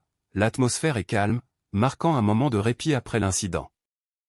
Le médecin explique que le malaise est dû à une légère intoxication magique causée par une utilisation excessive d'énergie magique. Ri, surpris, comprend enfin la cause de son état. On lui tend un remède à boire pour accélérer sa guérison, mais il hésite à l'avaler. La jeune fille insiste avec fermeté, lui rappelant l'importance de bien prendre son médicament. Ri accepte enfin de prendre le remède, bien que visiblement réticent, le médecin insiste sur l'importance du repos complet pour la journée, la jeune fille rappelle avec douceur que sa santé passe avant tout, tandis que le héros s'excuse pour les soucis causés, conscient de sa responsabilité. Sarah exprime avec émotion son inquiétude, reprochant au protagoniste de toujours trop se pousser, ce dernier, touché, l'écoute attentivement, assis sur son lit, il réalise la gravité de la situation et les conséquences qu'aurait pu avoir son état. Ri reconnaît qu'il a surestimé ses forces et présente ses excuses pour avoir inquiété tout le monde, la jeune fille lui demande avec sérieux de ne plus se pousser ainsi à l'avenir, soulignant combien cela affecterait ceux qui tiennent à lui. Touché, il promet d'être plus prudent pour ne plus causer de soucis autour de lui. Alors que le protagoniste reprend conscience, Sœur Maudon vient lui transmettre un message important, il doit avancer à un rythme qui ne le mettra pas en danger. Conscient de sa situation, notre héros accepte cette recommandation avec gratitude, il demande alors à Sarah de le soutenir dès le lendemain, ce qu'elle accepte avec enthousiasme. Ri s'exerce à maîtriser une nouvelle magie, concentrant son énergie avec détermination, Sarah l'encourage avec enthousiasme, prête à le soutenir dans cet apprentissage. Ensemble, ils se préparent à affronter les défis qui les attendent.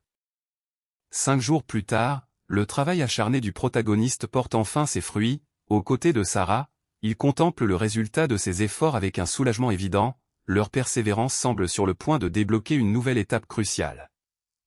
Laure Serido félicite chaleureusement notre héros pour ses progrès rapides et son rôle crucial dans le sauvetage de la ville. Ému, le protagoniste réagit avec surprise face à cette reconnaissance officielle, en signe de gratitude, Serido s'incline profondément, témoignant du respect et de la reconnaissance de toute la région de Fostria. Ri et Sarah sont surpris de voir Laure Serido s'incliner devant eux, un geste rare venant de quelqu'un de son rang. Serido affirme avec conviction que Rio est le sauveur de la région de Fostria, légitimant ainsi son respect. Ému, le héros le remercie chaleureusement, tandis que la main de Serido se tend vers lui, symbolisant une alliance nouvelle et sincère. Laure Serido propose officiellement de renforcer leur collaboration, tant professionnelle que personnelle. Notre héros, surpris mais honoré, accepte avec enthousiasme cette nouvelle alliance, leur poignée de main scelle ce partenariat prometteur. De retour chez eux, Rio et Sarah sont chaleureusement accueillis par leurs amis, ces derniers les rassurent en leur disant qu'ils ont bien géré les affaires en leur absence. Soulagée, Sarah accepte leur aide pour reprendre rapidement le travail au magasin. Sarah montre à Rio 2 billets de théâtre qu'elle a reçus d'un ami, mais elle explique qu'elle ne pourra pas y aller avec qu'un à cause de leurs horaires décalés. Elle propose alors à Rio et à une autre personne d'en profiter à leur place, malgré son envie. Sarah rappelle doucement à Rio qu'il a beaucoup travaillé pour la guilde ces derniers jours, ce qui le fait hésiter. Sarah insiste avec douceur pour que notre héros prenne un peu de repos, soulignant tout le travail qu'il a accompli au magasin. Touché par son attention, il finit par accepter avec gratitude l'invitation. Il réalise alors qu'il a aussi inquiété Sarah par son dévouement excessif. Sarah devine soudainement plus directe, taquinant Rio sur son envie d'aller voir la pièce de théâtre rien qu'à deux. Pris au dépourvu, notre héros ne sait plus trop comment réagir face à cette remarque pleine de sous-entendus. Sarah arrive enfin, s'excusant pour son retard dû au temps qu'elle a mis à s'habiller. Son compagnon la complimente sur sa tenue, ce qui la fait sourire. Ils se préparent alors à partir ensemble, billets en main. Le couple avance dans la rue animée, leur visage rayonnant d'enthousiasme. Autour d'eux, la vie quotidienne continue, tandis qu'ils se dirigent vers leur destination. Une calèche attend en arrière-plan, prête à les emmener. Le protagoniste demande à Sarah si elle aime le théâtre, avouant que cela fait longtemps qu'il n'a pas assisté à une pièce. Elle répond avec enthousiasme qu'elle adore ça, racontant qu'au village, elle attendait toujours avec impatience les troupes itinérantes. Puis, elle s'enquiert de l'intérêt de Rio pour le théâtre, qui avoue ne pas en regarder souvent. Rio avoue qu'il n'a pas vu de pièce de théâtre depuis son enfance, ce qui surprend vivement Sarah. Elle insiste en disant que ne pas regarder de théâtre, c'est passer à côté de beaucoup de plaisirs de la vie. Enthousiaste, elle lui explique que la troupe qu'ils vont voir est amateur mais très populaire, et que c'est aussi sa première fois.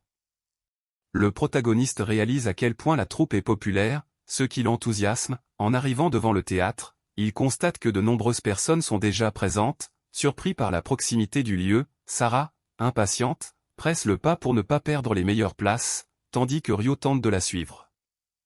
Ils trouvent enfin leur place et s'installent. Admirant la scène, Sarah explique que la pièce parle d'un amour interdit entre deux familles nobles rivales, ce qui la touche profondément. Rio, enthousiaste, se réjouit à l'idée que le spectacle commence bientôt.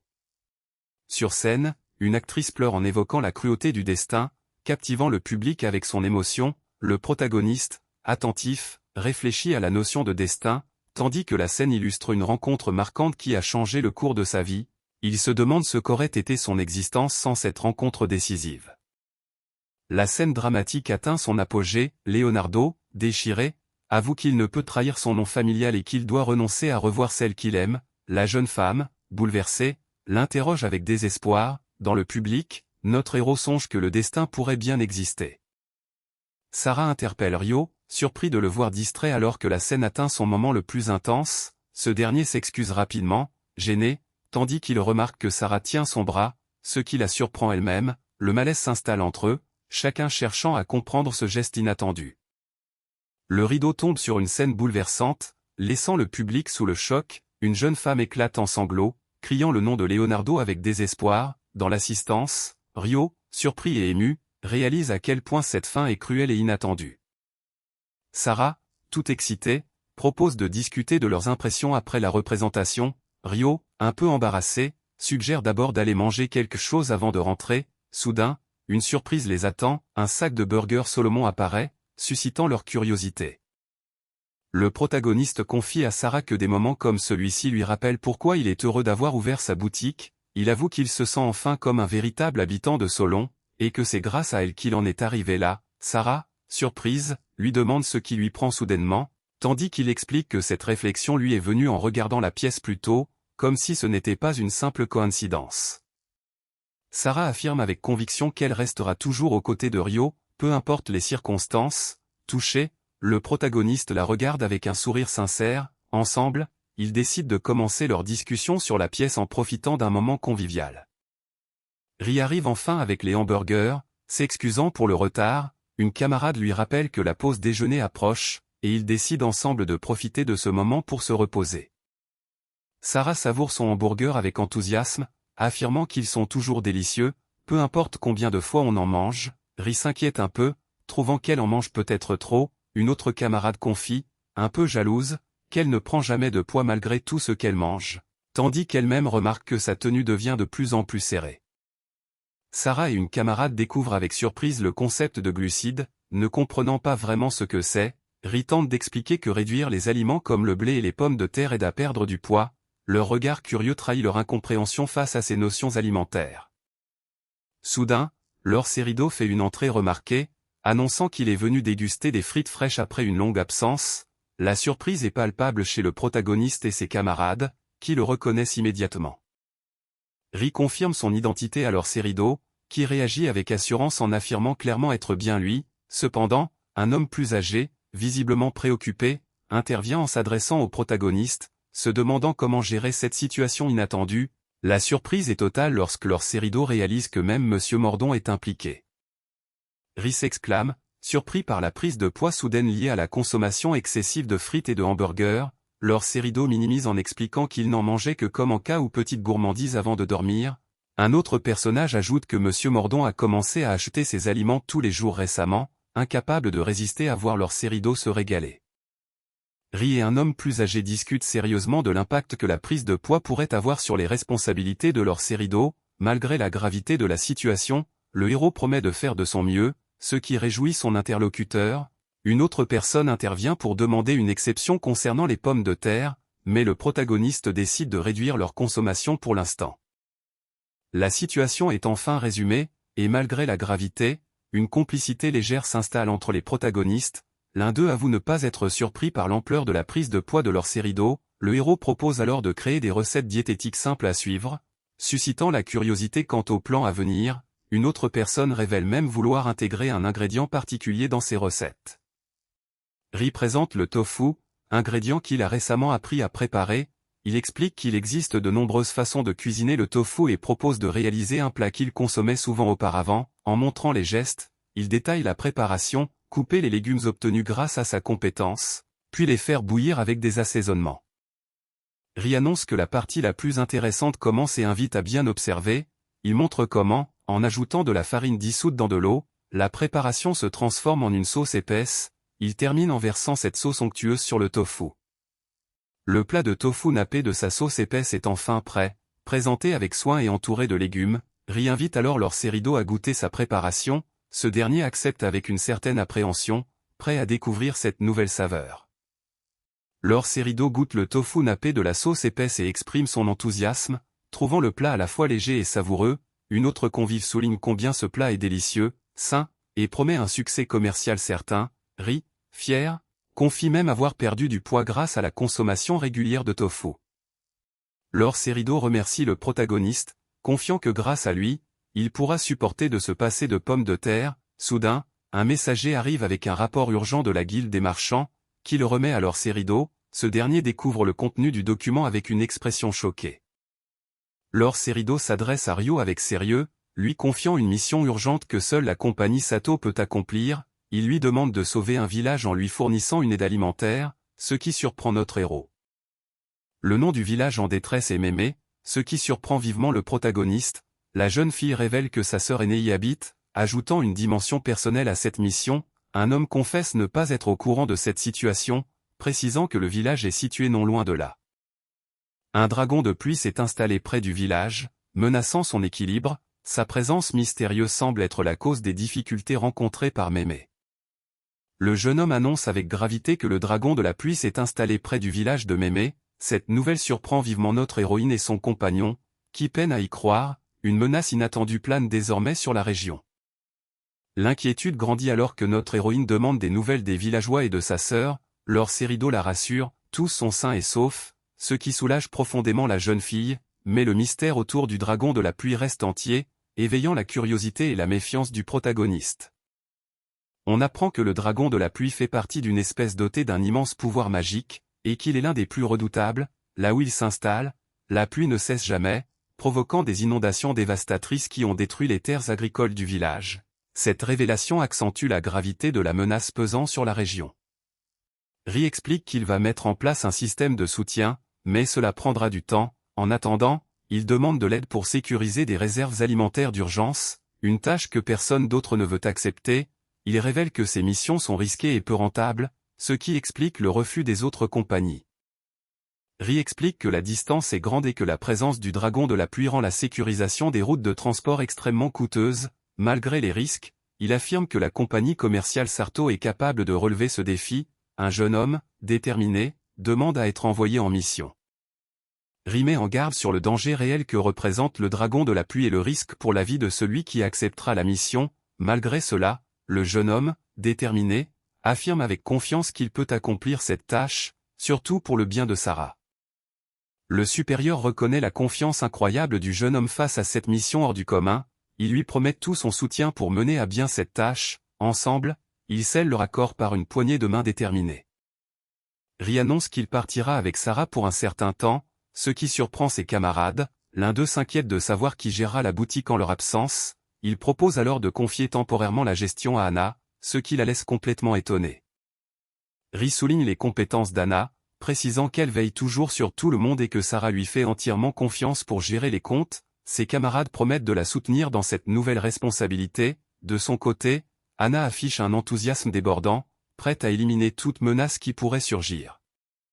Kotori, un peu gêné, s'excuse d'avoir peut-être exagéré, mais le protagoniste la rassure en lui disant qu'il compte aussi sur elle. Sarah assure que tout ira bien et encourage tout le monde à laisser la boutique entre leurs mains.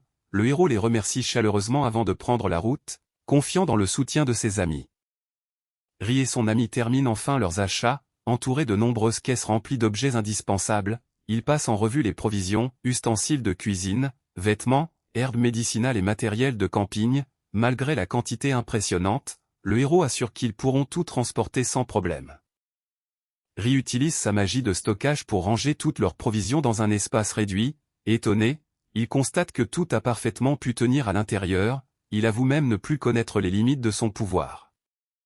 Le héros remarque que sa compétence, chariot à nourriture, a beaucoup évolué, ce qui leur évite même d'acheter une tente. Il fait alors apparaître une tente luxueuse, enchantée par la magie, suscitant l'émerveillement de son ami. Le héros affirme que grâce à ce pouvoir, leur voyage sera sûr et qu'il protégera tout le monde. Son ami le complimente en soulignant à quel point il est devenu plus fiable qu'avant. Elle ajoute doucement que Sarah aussi peut compter sur lui. Ri et une compagne avancent tranquillement dans leur chariot, insouciants. Cependant, deux hommes louches les observent en cachette. se réjouissant de la proie facile qu'ils viennent de repérer. Soudain, une voix les interpelle, interrompant leur plan. Les deux hommes armés prennent les devants, ordonnant à tout le monde de ne plus bouger et de laisser derrière eux tout objet de valeur. Ri, surpris, réalise qu'il s'agit bien de voleurs, mais il tente de garder son calme en leur disant de laisser faire. Les malfaiteurs, impatients, se préparent à agir rapidement. Le voleur, surpris, réalise qu'ils font face à des gardes d'escorte. Soudain, un nouvel homme intervient avec assurance, défiant ouvertement les malfaiteurs en les traitant d'irréfléchis pour oser s'attaquer à une équipe S-rang. Ri se prépare, prêt à agir. Les deux voleurs, ligotés et vaincus, remercient timidement leurs assaillants. Le groupe, soulagé, échange des compliments sur la réputation impressionnante de l'équipe Witch's Staff dans la région. Une jeune fille insiste auprès de Ryo que leur talent dépasse largement le simple qualificatif des « incroyables ». Ri apprend qu'il n'existe que 3 équipes S-rang dans ce royaume, toutes très célèbres, et qu'il fait partie de l'une d'elles. 2 membres de l'équipe Witch's Staff, Amil et Yuffie, s'excusent en souriant, tandis que Damian et le chef Lund expliquent à Ryo, venu d'une région lointaine, qu'il est normal qu'ils ne connaissent pas leur réputation. Au début, il était difficile de croire à l'existence d'une telle mallette, mais après l'avoir vue, le protagoniste commence à comprendre son importance. On lui explique que la société commerciale Sato, soutenue par l'étoile montante Solon, possède un outil d'une rareté exceptionnelle. Ce genre de compétence est le rêve de tout aventurier, et cette mallette dépasse largement ce qui est habituel. Le groupe souligne à quel point la tente est enchantée avec une magie d'amélioration puissante, renforçant encore l'admiration pour Ryo, qualifié de personne extraordinaire. Damian propose de faire une pause pour la nuit et de reprendre le lendemain. En guise de remerciement, Ryo invite ses compagnons à dîner dans son restaurant, ce qui suscite l'intérêt de Damian. Le groupe découvre un plat appelé hamburger, que Ryo leur propose de choisir librement. Ri est impressionné par la capacité de conserver la nourriture fraîche, tandis que l'une des compagnes avoue avoir déjà entendu parler de ce mets. Damian, enthousiaste, décide de goûter à son tour. Tous prennent une bouchée du hamburger et sont immédiatement surpris par la saveur intense et juteuse de la viande. Damian, particulièrement choqué, ne peut s'empêcher d'exprimer son étonnement face à ce goût débordant. Les autres partagent son enthousiasme, confirmant que c'est un délice inattendu. Les saveurs du hamburger séduisent tout le monde, qui admire l'harmonie parfaite des ingrédients. Ri s'émerveille de la qualité rare de ce plat. Même dans la capitale, l'enthousiasme grandit, et la demande pour une seconde portion ne se fait pas attendre. Un homme au bandeau complimente le protagoniste, louant à la fois son talent et sa réputation, et lui propose de rejoindre le groupe des aventuriers appelé Witch's Staff. Pris au dépourvu, notre héros recrache brusquement sa boisson. Surpris par cette invitation inattendue, face à sa réaction, l'homme semble comprendre que la proposition ne sera pas acceptée facilement. Plusieurs jours plus tard, le groupe émerge enfin de la forêt et atteint le village de Mémé. Le temps se dégrade rapidement, ce qui inquiète les aventuriers. Ils décident de rester sur place pour la nuit afin de préparer leur plan pour le lendemain, tandis que l'un d'eux attribue ce changement météorologique à l'influence du dragon de la pluie. Ri pense à Sarah avec inquiétude, espérant qu'elle est en sécurité. Soudain, une présence ou un événement inattendu attire leur attention, provoquant une réaction surprise chez lui et la jeune fille. Les villageois, alertés, appellent tout le monde à se mettre à l'abri immédiatement, signalant un danger imminent. Ri et la jeune fille réalisent avec horreur que le pont, passage essentiel, est détruit. Cette révélation soudaine plonge tout le groupe dans l'inquiétude face au danger qui se rapproche. Le village de Mémé est frappé par une pluie incessante qui a complètement détruit les champs. Le pont menant au village a été emporté, isolant les habitants et retardant l'arrivée de l'aide. Face à ce désastre, le groupe reste inquiet, cherchant une solution à cette situation critique. Une silhouette familière apparaît au loin, tirée par un cheval et recouverte d'une bâche. Le groupe est surpris, reconnaissant soudain Sarah qui arrive en criant pour saluer sa grande sœur. Le gouverneur Justin accueille chaleureusement les visiteurs dans son domaine, accompagné de sa femme Luna. Il exprime sa profonde gratitude pour leur venue, soulignant l'importance de leur soutien. Il confie que sans cette aide, le village aurait pu sombrer dans une situation désespérée. Le gouverneur Justin présente Ryo, président de la société commerciale Sarto, qui a demandé à Sarah de devenir sa vice-présidente. Il avoue ne pas avoir imaginé que la sœur cadette de sa femme viendrait à leur secours. Sarah et les autres sont accueillis chaleureusement, et la famille exprime son soulagement de les voir arriver saines et sauves malgré l'effondrement du pont. Le groupe découvre avec inquiétude que le pont est détruit, ce qui complique leur passage. Une jeune fille elfique, cachée dans les buissons, assure qu'elle réparera le pont, avec une concentration intense. elle commence à incanter un sort, faisant apparaître une graine lumineuse entre ses mains. Les racines enchantées s'étendent rapidement, formant une structure solide pour reconstruire le pont détruit. Le protagoniste encourage le début des travaux, tandis que Sarah et les autres observent, impressionnés par cette magie spectaculaire. L'émerveillement est palpable face à cette démonstration de pouvoir naturel. Un groupe spécialisé en magie d'ingénierie se présente pour prendre en charge la reconstruction du village, tandis que leurs compagnons, experts en combat, restent en retrait. Malgré leur fiabilité, la situation du village reste critique, la plupart des champs sont inondés et détruits, et certaines maisons des zones basses sont submergées. Face à l'ampleur des dégâts, un expert en reconstruction affirme qu'ils pourront tout réparer en 3 jours. Son assurance surprend le groupe, mais il promet de commencer les travaux dès le lendemain. Tous placent désormais leur espoir dans ces spécialistes, admirant leur efficacité. Le protagoniste s'inquiète de la situation alimentaire actuelle, apprenant que les provisions sont presque toutes perdues à cause des inondations. Malgré les efforts pour rationner, la limite des ressources est proche. Face à cette réalité, il réalise que la priorité immédiate doit être définie. Le protagoniste prend une décision claire, la priorité immédiate sera de distribuer la nourriture aux habitants. Son initiative est accueillie avec enthousiasme par ses compagnons, qui admettent eux-mêmes leur faim. Une nouvelle étape commence pour faire face à la crise alimentaire. Une des filles doute que les provisions nécessaires aient été apportées, mais une autre la rassure en affirmant que Ryo saura gérer la situation. Confiant, le protagoniste est persuadé qu'il trouvera une solution pour organiser la distribution de nourriture. Il est déterminé à agir, convaincu que tout repose sur cette mission cruciale.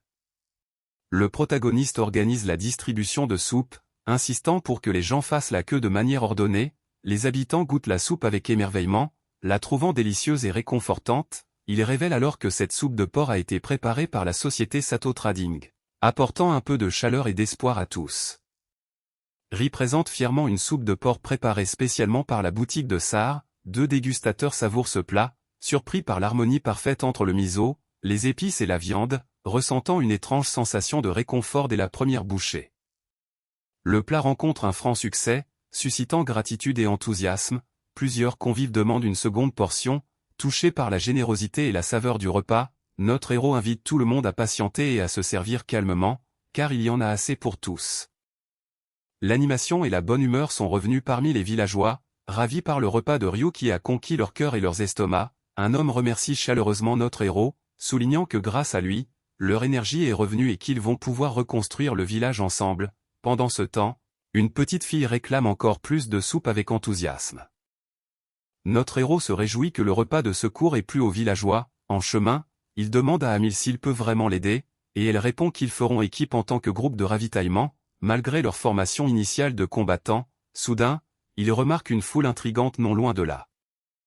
Une main gantée se pose brusquement sur le sol, marquant une présence puissante. Notre héros reconnaît alors Lund, suscitant surprise et tension. Soudain, un impact violent crée un cratère immense, attirant l'attention de tous les villageois rassemblés. Notre héros, encore surpris par l'impact soudain, reçoit un grand merci de Ryo pour avoir livré la nourriture. Ce dernier explique qu'il compte utiliser son pouvoir pour créer un réservoir d'eau dans le cratère fraîchement formé. Ensemble, ils envisagent déjà les prochaines étapes pour aider le village grâce à ce nouvel aménagement. Ryo utilise son pouvoir pour remplir le cratère d'eau, créant ainsi un réservoir essentiel pour le village. Ri, impressionné, se demande si un humain est vraiment capable d'un tel exploit. Déjà, ils se préparent à partir vers leur prochaine destination. Yuffie reçoit des félicitations pour son travail et annonce qu'ils vont réparer le toit de la maison. Intrigué, Ryo se montre surpris, tandis que Yuffie se prépare à utiliser ses pouvoirs pour accomplir cette tâche. Le toit de la maison se régénère soudainement, les planches de bois semblant pousser et se réparer d'elles-mêmes. Ryo, émerveillé, réalise que les pouvoirs de Yuffie peuvent s'appliquer même au bois. Notre héroïne confirme fièrement qu'elle a fait pousser le bois du toit pour le réparer, laissant tout le monde impressionné par cette capacité digne d'une aventurière de rang S. La distribution des rations est enfin terminée, et notre héros remercie Amil pour son aide précieuse. Malgré tout, il admet humblement ne pas avoir beaucoup contribué à la reconstruction elle-même. Il reconnaît avec un sourire qu'il ne peut rivaliser avec les compétences impressionnantes de chacun. Alors que notre héros se retourne, une petite fille l'appelle « oncle » en le reconnaissant de la distribution de nourriture. Surprise, il tente de la retenir, tandis que sa compagne s'excuse en expliquant que la fillette a insisté pour les accompagner. Avec un sourire, il demande si tout va bien. Et la petite le remercie chaleureusement. La petite fille, rayonnante, remercie chaleureusement notre héros en lui disant que son pain est délicieux et qu'elle n'a jamais goûté un pain aussi moelleux.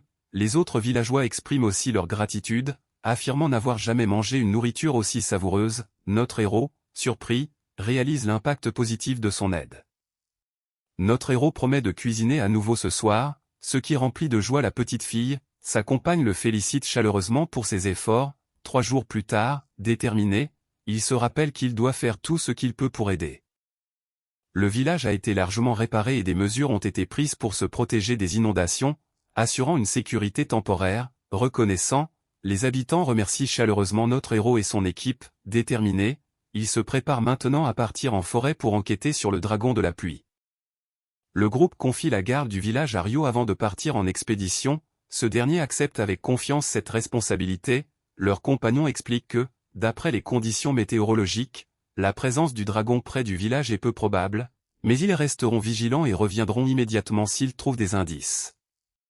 Le groupe s'élance enfin vers la forêt, prêt à découvrir la vérité sur le dragon de la pluie. Depuis le village, des voix les encouragent avec espoir. Dans l'ombre des arbres, le dragon observe silencieusement les environs, gardant un œil sur le village. 3 jours se sont écoulés depuis le début de la mission d'enquête du groupe Witch's Staff. Malgré son emploi du temps chargé à préparer la nourriture, Ryo reçoit les remerciements de ses compagnons. Ri se montre modeste, assurant qu'il n'y a pas besoin de le remercier. Ri propose de cuisiner tous ensemble dehors. Profitant du beau temps, il évoque un plat traditionnel de son village natal, ce qui excite la curiosité du groupe. Avec un sourire confiant, il invite tout le monde à le suivre, promettant une surprise à la fin. Ri explique les étapes de la recette: couper les légumes et la viande en morceaux, les faire sauter ensemble, puis laisser mijoter doucement. Un compagnon remarque que ce plat ressemble à la soupe de porc qu'ils ont déjà goûté. Notre héros sourit et annonce que la partie la plus importante de la préparation commence maintenant. Ri sort un ingrédient mystérieux, qu'il annonce comme la touche finale de la recette. Ses compagnons, intrigués, s'inquiètent en voyant cet élément qui ressemble à de la terre, doutant de sa comestibilité. Avec un sourire rassurant, il les invite à patienter pour découvrir le secret de ce mystérieux ajout. La couleur de la soupe commence à changer, dégageant un parfum irrésistible qui fait saliver tout le monde. Les compagnons, émerveillés, sentent leur appétit grandir à mesure que l'arôme se répand. Ri les rassure en leur demandant encore un peu de patience, tandis que l'excitation monte parmi le groupe. L'arôme qui se dégage de la soupe enchante tout le monde, suscitant admiration et impatience. Les compagnons expriment leur hâte de goûter ce plat prometteur, tandis que le protagoniste les rassure en confirmant qu'il y en a assez pour tous. Pour patienter, la jeune fille propose de lire une histoire, et le groupe accepte avec enthousiasme. Pour faire patienter le groupe, la jeune fille commence à raconter une histoire ancienne. Elle décrit un vieux couple vivant paisiblement, l'homme allant chercher du bois pendant que la femme lave le linge au bord de la rivière. Soudain, un courant emporte un énorme orange, suscitant la curiosité du groupe. La jeune fille raconte que la vieille femme a ramené l'énorme orange chez elle et l'a coupé, révélant qu'un garçon en est sorti. Ri réalise alors que cette histoire n'est autre que celle de Momotaro. Le récit continue en décrivant comment ce garçon est devenu un héros, affrontant le roi démon avec ses compagnons et 5 grands dragons. Ri exprime son souhait que le dragon de la pluie puisse aussi les rejoindre. Une jeune fille l'interpelle pour savoir si le repas est prêt, ce à quoi il répond avec enthousiasme que c'est presque fini. Le riz est cuit et il ne reste plus qu'à servir le plat. Ri annonce avec enthousiasme que le curry est prêt. Il invite tout le monde à se servir, prêt à partager ce repas chaleureux. Un convive goûte le curry avec curiosité et enthousiasme, trouvant le plat légèrement épicé mais très addictif. Autour de lui, d'autres invités se pressent déjà pour se resservir, impatients de savourer ce repas délicieux. L'ambiance est joyeuse et conviviale, chacun profite pleinement de ce moment partagé. Le village, autrefois complètement dévasté, renaît peu à peu grâce à l'aide précieuse de Ryo et de ses compagnons. Les habitants expriment leur profonde gratitude, reconnaissant que leur venue a été une véritable bénédiction. Modeste, le protagoniste répond qu'il n'a fait que préparer le repas, esquissant un sourire sincère. Ri, tout sourire, s'apprête enfin à goûter son curry avec enthousiasme, mais soudain, une ombre inquiétante s'abat sur lui, et il remarque que la lumière a brusquement diminué. Intrigué et un peu surpris, il se demande ce qui vient de se passer. Soudain, un immense dragon apparaît dans les airs, dominant la scène de sa présence impressionnante. Ri et ses compagnons, surpris, ne peuvent que s'exclamer face à cette apparition inattendue.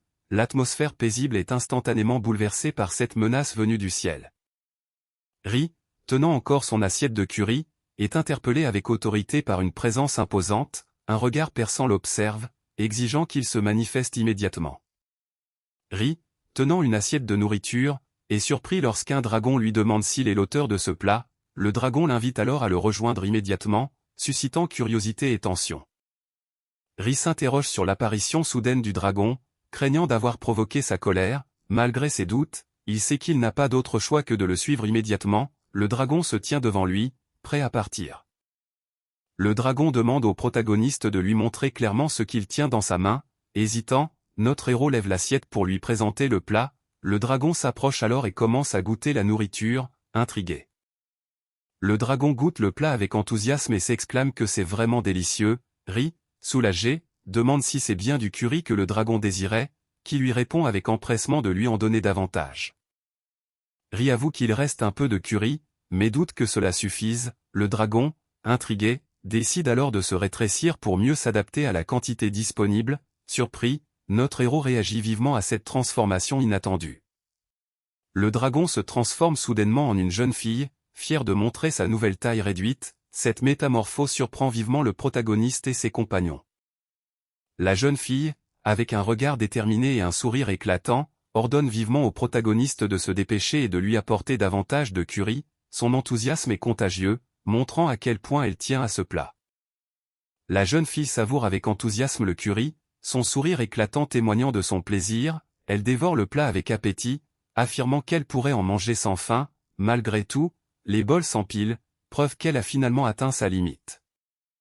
Ri s'interroge sur la manière de s'adresser à la jeune fille, demandant si Lady Amerio est appropriée, elle le rassure en lui disant de laisser tomber les formalités et de l'appeler comme il veut, puis, elle lui demande son nom, ce à quoi il répond Rio, avec enthousiasme, elle lui ordonne de lui choisir un nom, ce qui le laisse perplexe face à cette demande inattendue. Ri hésite avant de proposer le nom Lady Rai, inspiré de Rein Dragon, la jeune fille accepte avec enthousiasme ce nouveau surnom, tandis que deux autres personnages, intrigués, s'interrogent sur sa soudaine visite au village. La jeune fille raconte qu'elle combattait des aventuriers dans la forêt lorsqu'une odeur alléchante l'a attirée, les autres personnages reconnaissent alors les aventuriers, se demandant s'il s'agit bien de Lorlund et de ses compagnons, elle les rassure en précisant qu'elle ne leur a pas fait de mal, se contentant de jouer un peu avec eux. Intrigués, ils s'interrogent sur ce qui a bien pu se passer, notant la rareté des guerriers aussi habiles. La jeune fille, accablée de remords, s'excusant s'inclinant profondément, craignant d'être responsable de la destruction du village, Ri la rassure immédiatement, lui demandant de relever la tête. La jeune fille avoue qu'elle n'a jamais voulu causer de mal et pensait que la forêt était trop vaste pour que quoi que ce soit arrive. Ri, avec regret, admet que son pouvoir fait tomber la pluie inconsciemment dans cette forme, il explique que les effets de ce pouvoir s'étendent bien plus loin qu'il ne peut le contrôler. La jeune fille promet de contrôler la pluie pour protéger définitivement le village des inondations. Touché, un des compagnons la remercie sincèrement, partageant aussi son aversion pour les conflits. Surpris, le protagoniste se voit alors proposer un rôle inattendu, devenir le chef cuisinier personnel de la jeune fille.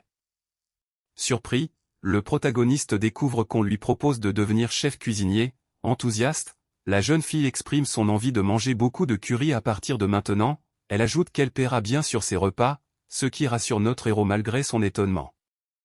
La jeune fille déclare avec enthousiasme qu'elle va former un contrat de dragon avec le protagoniste, ce dernier, ainsi que ses compagnons, restent stupéfaits face à cette proposition inattendue, le concept de ce contrat semble surprendre tout le monde.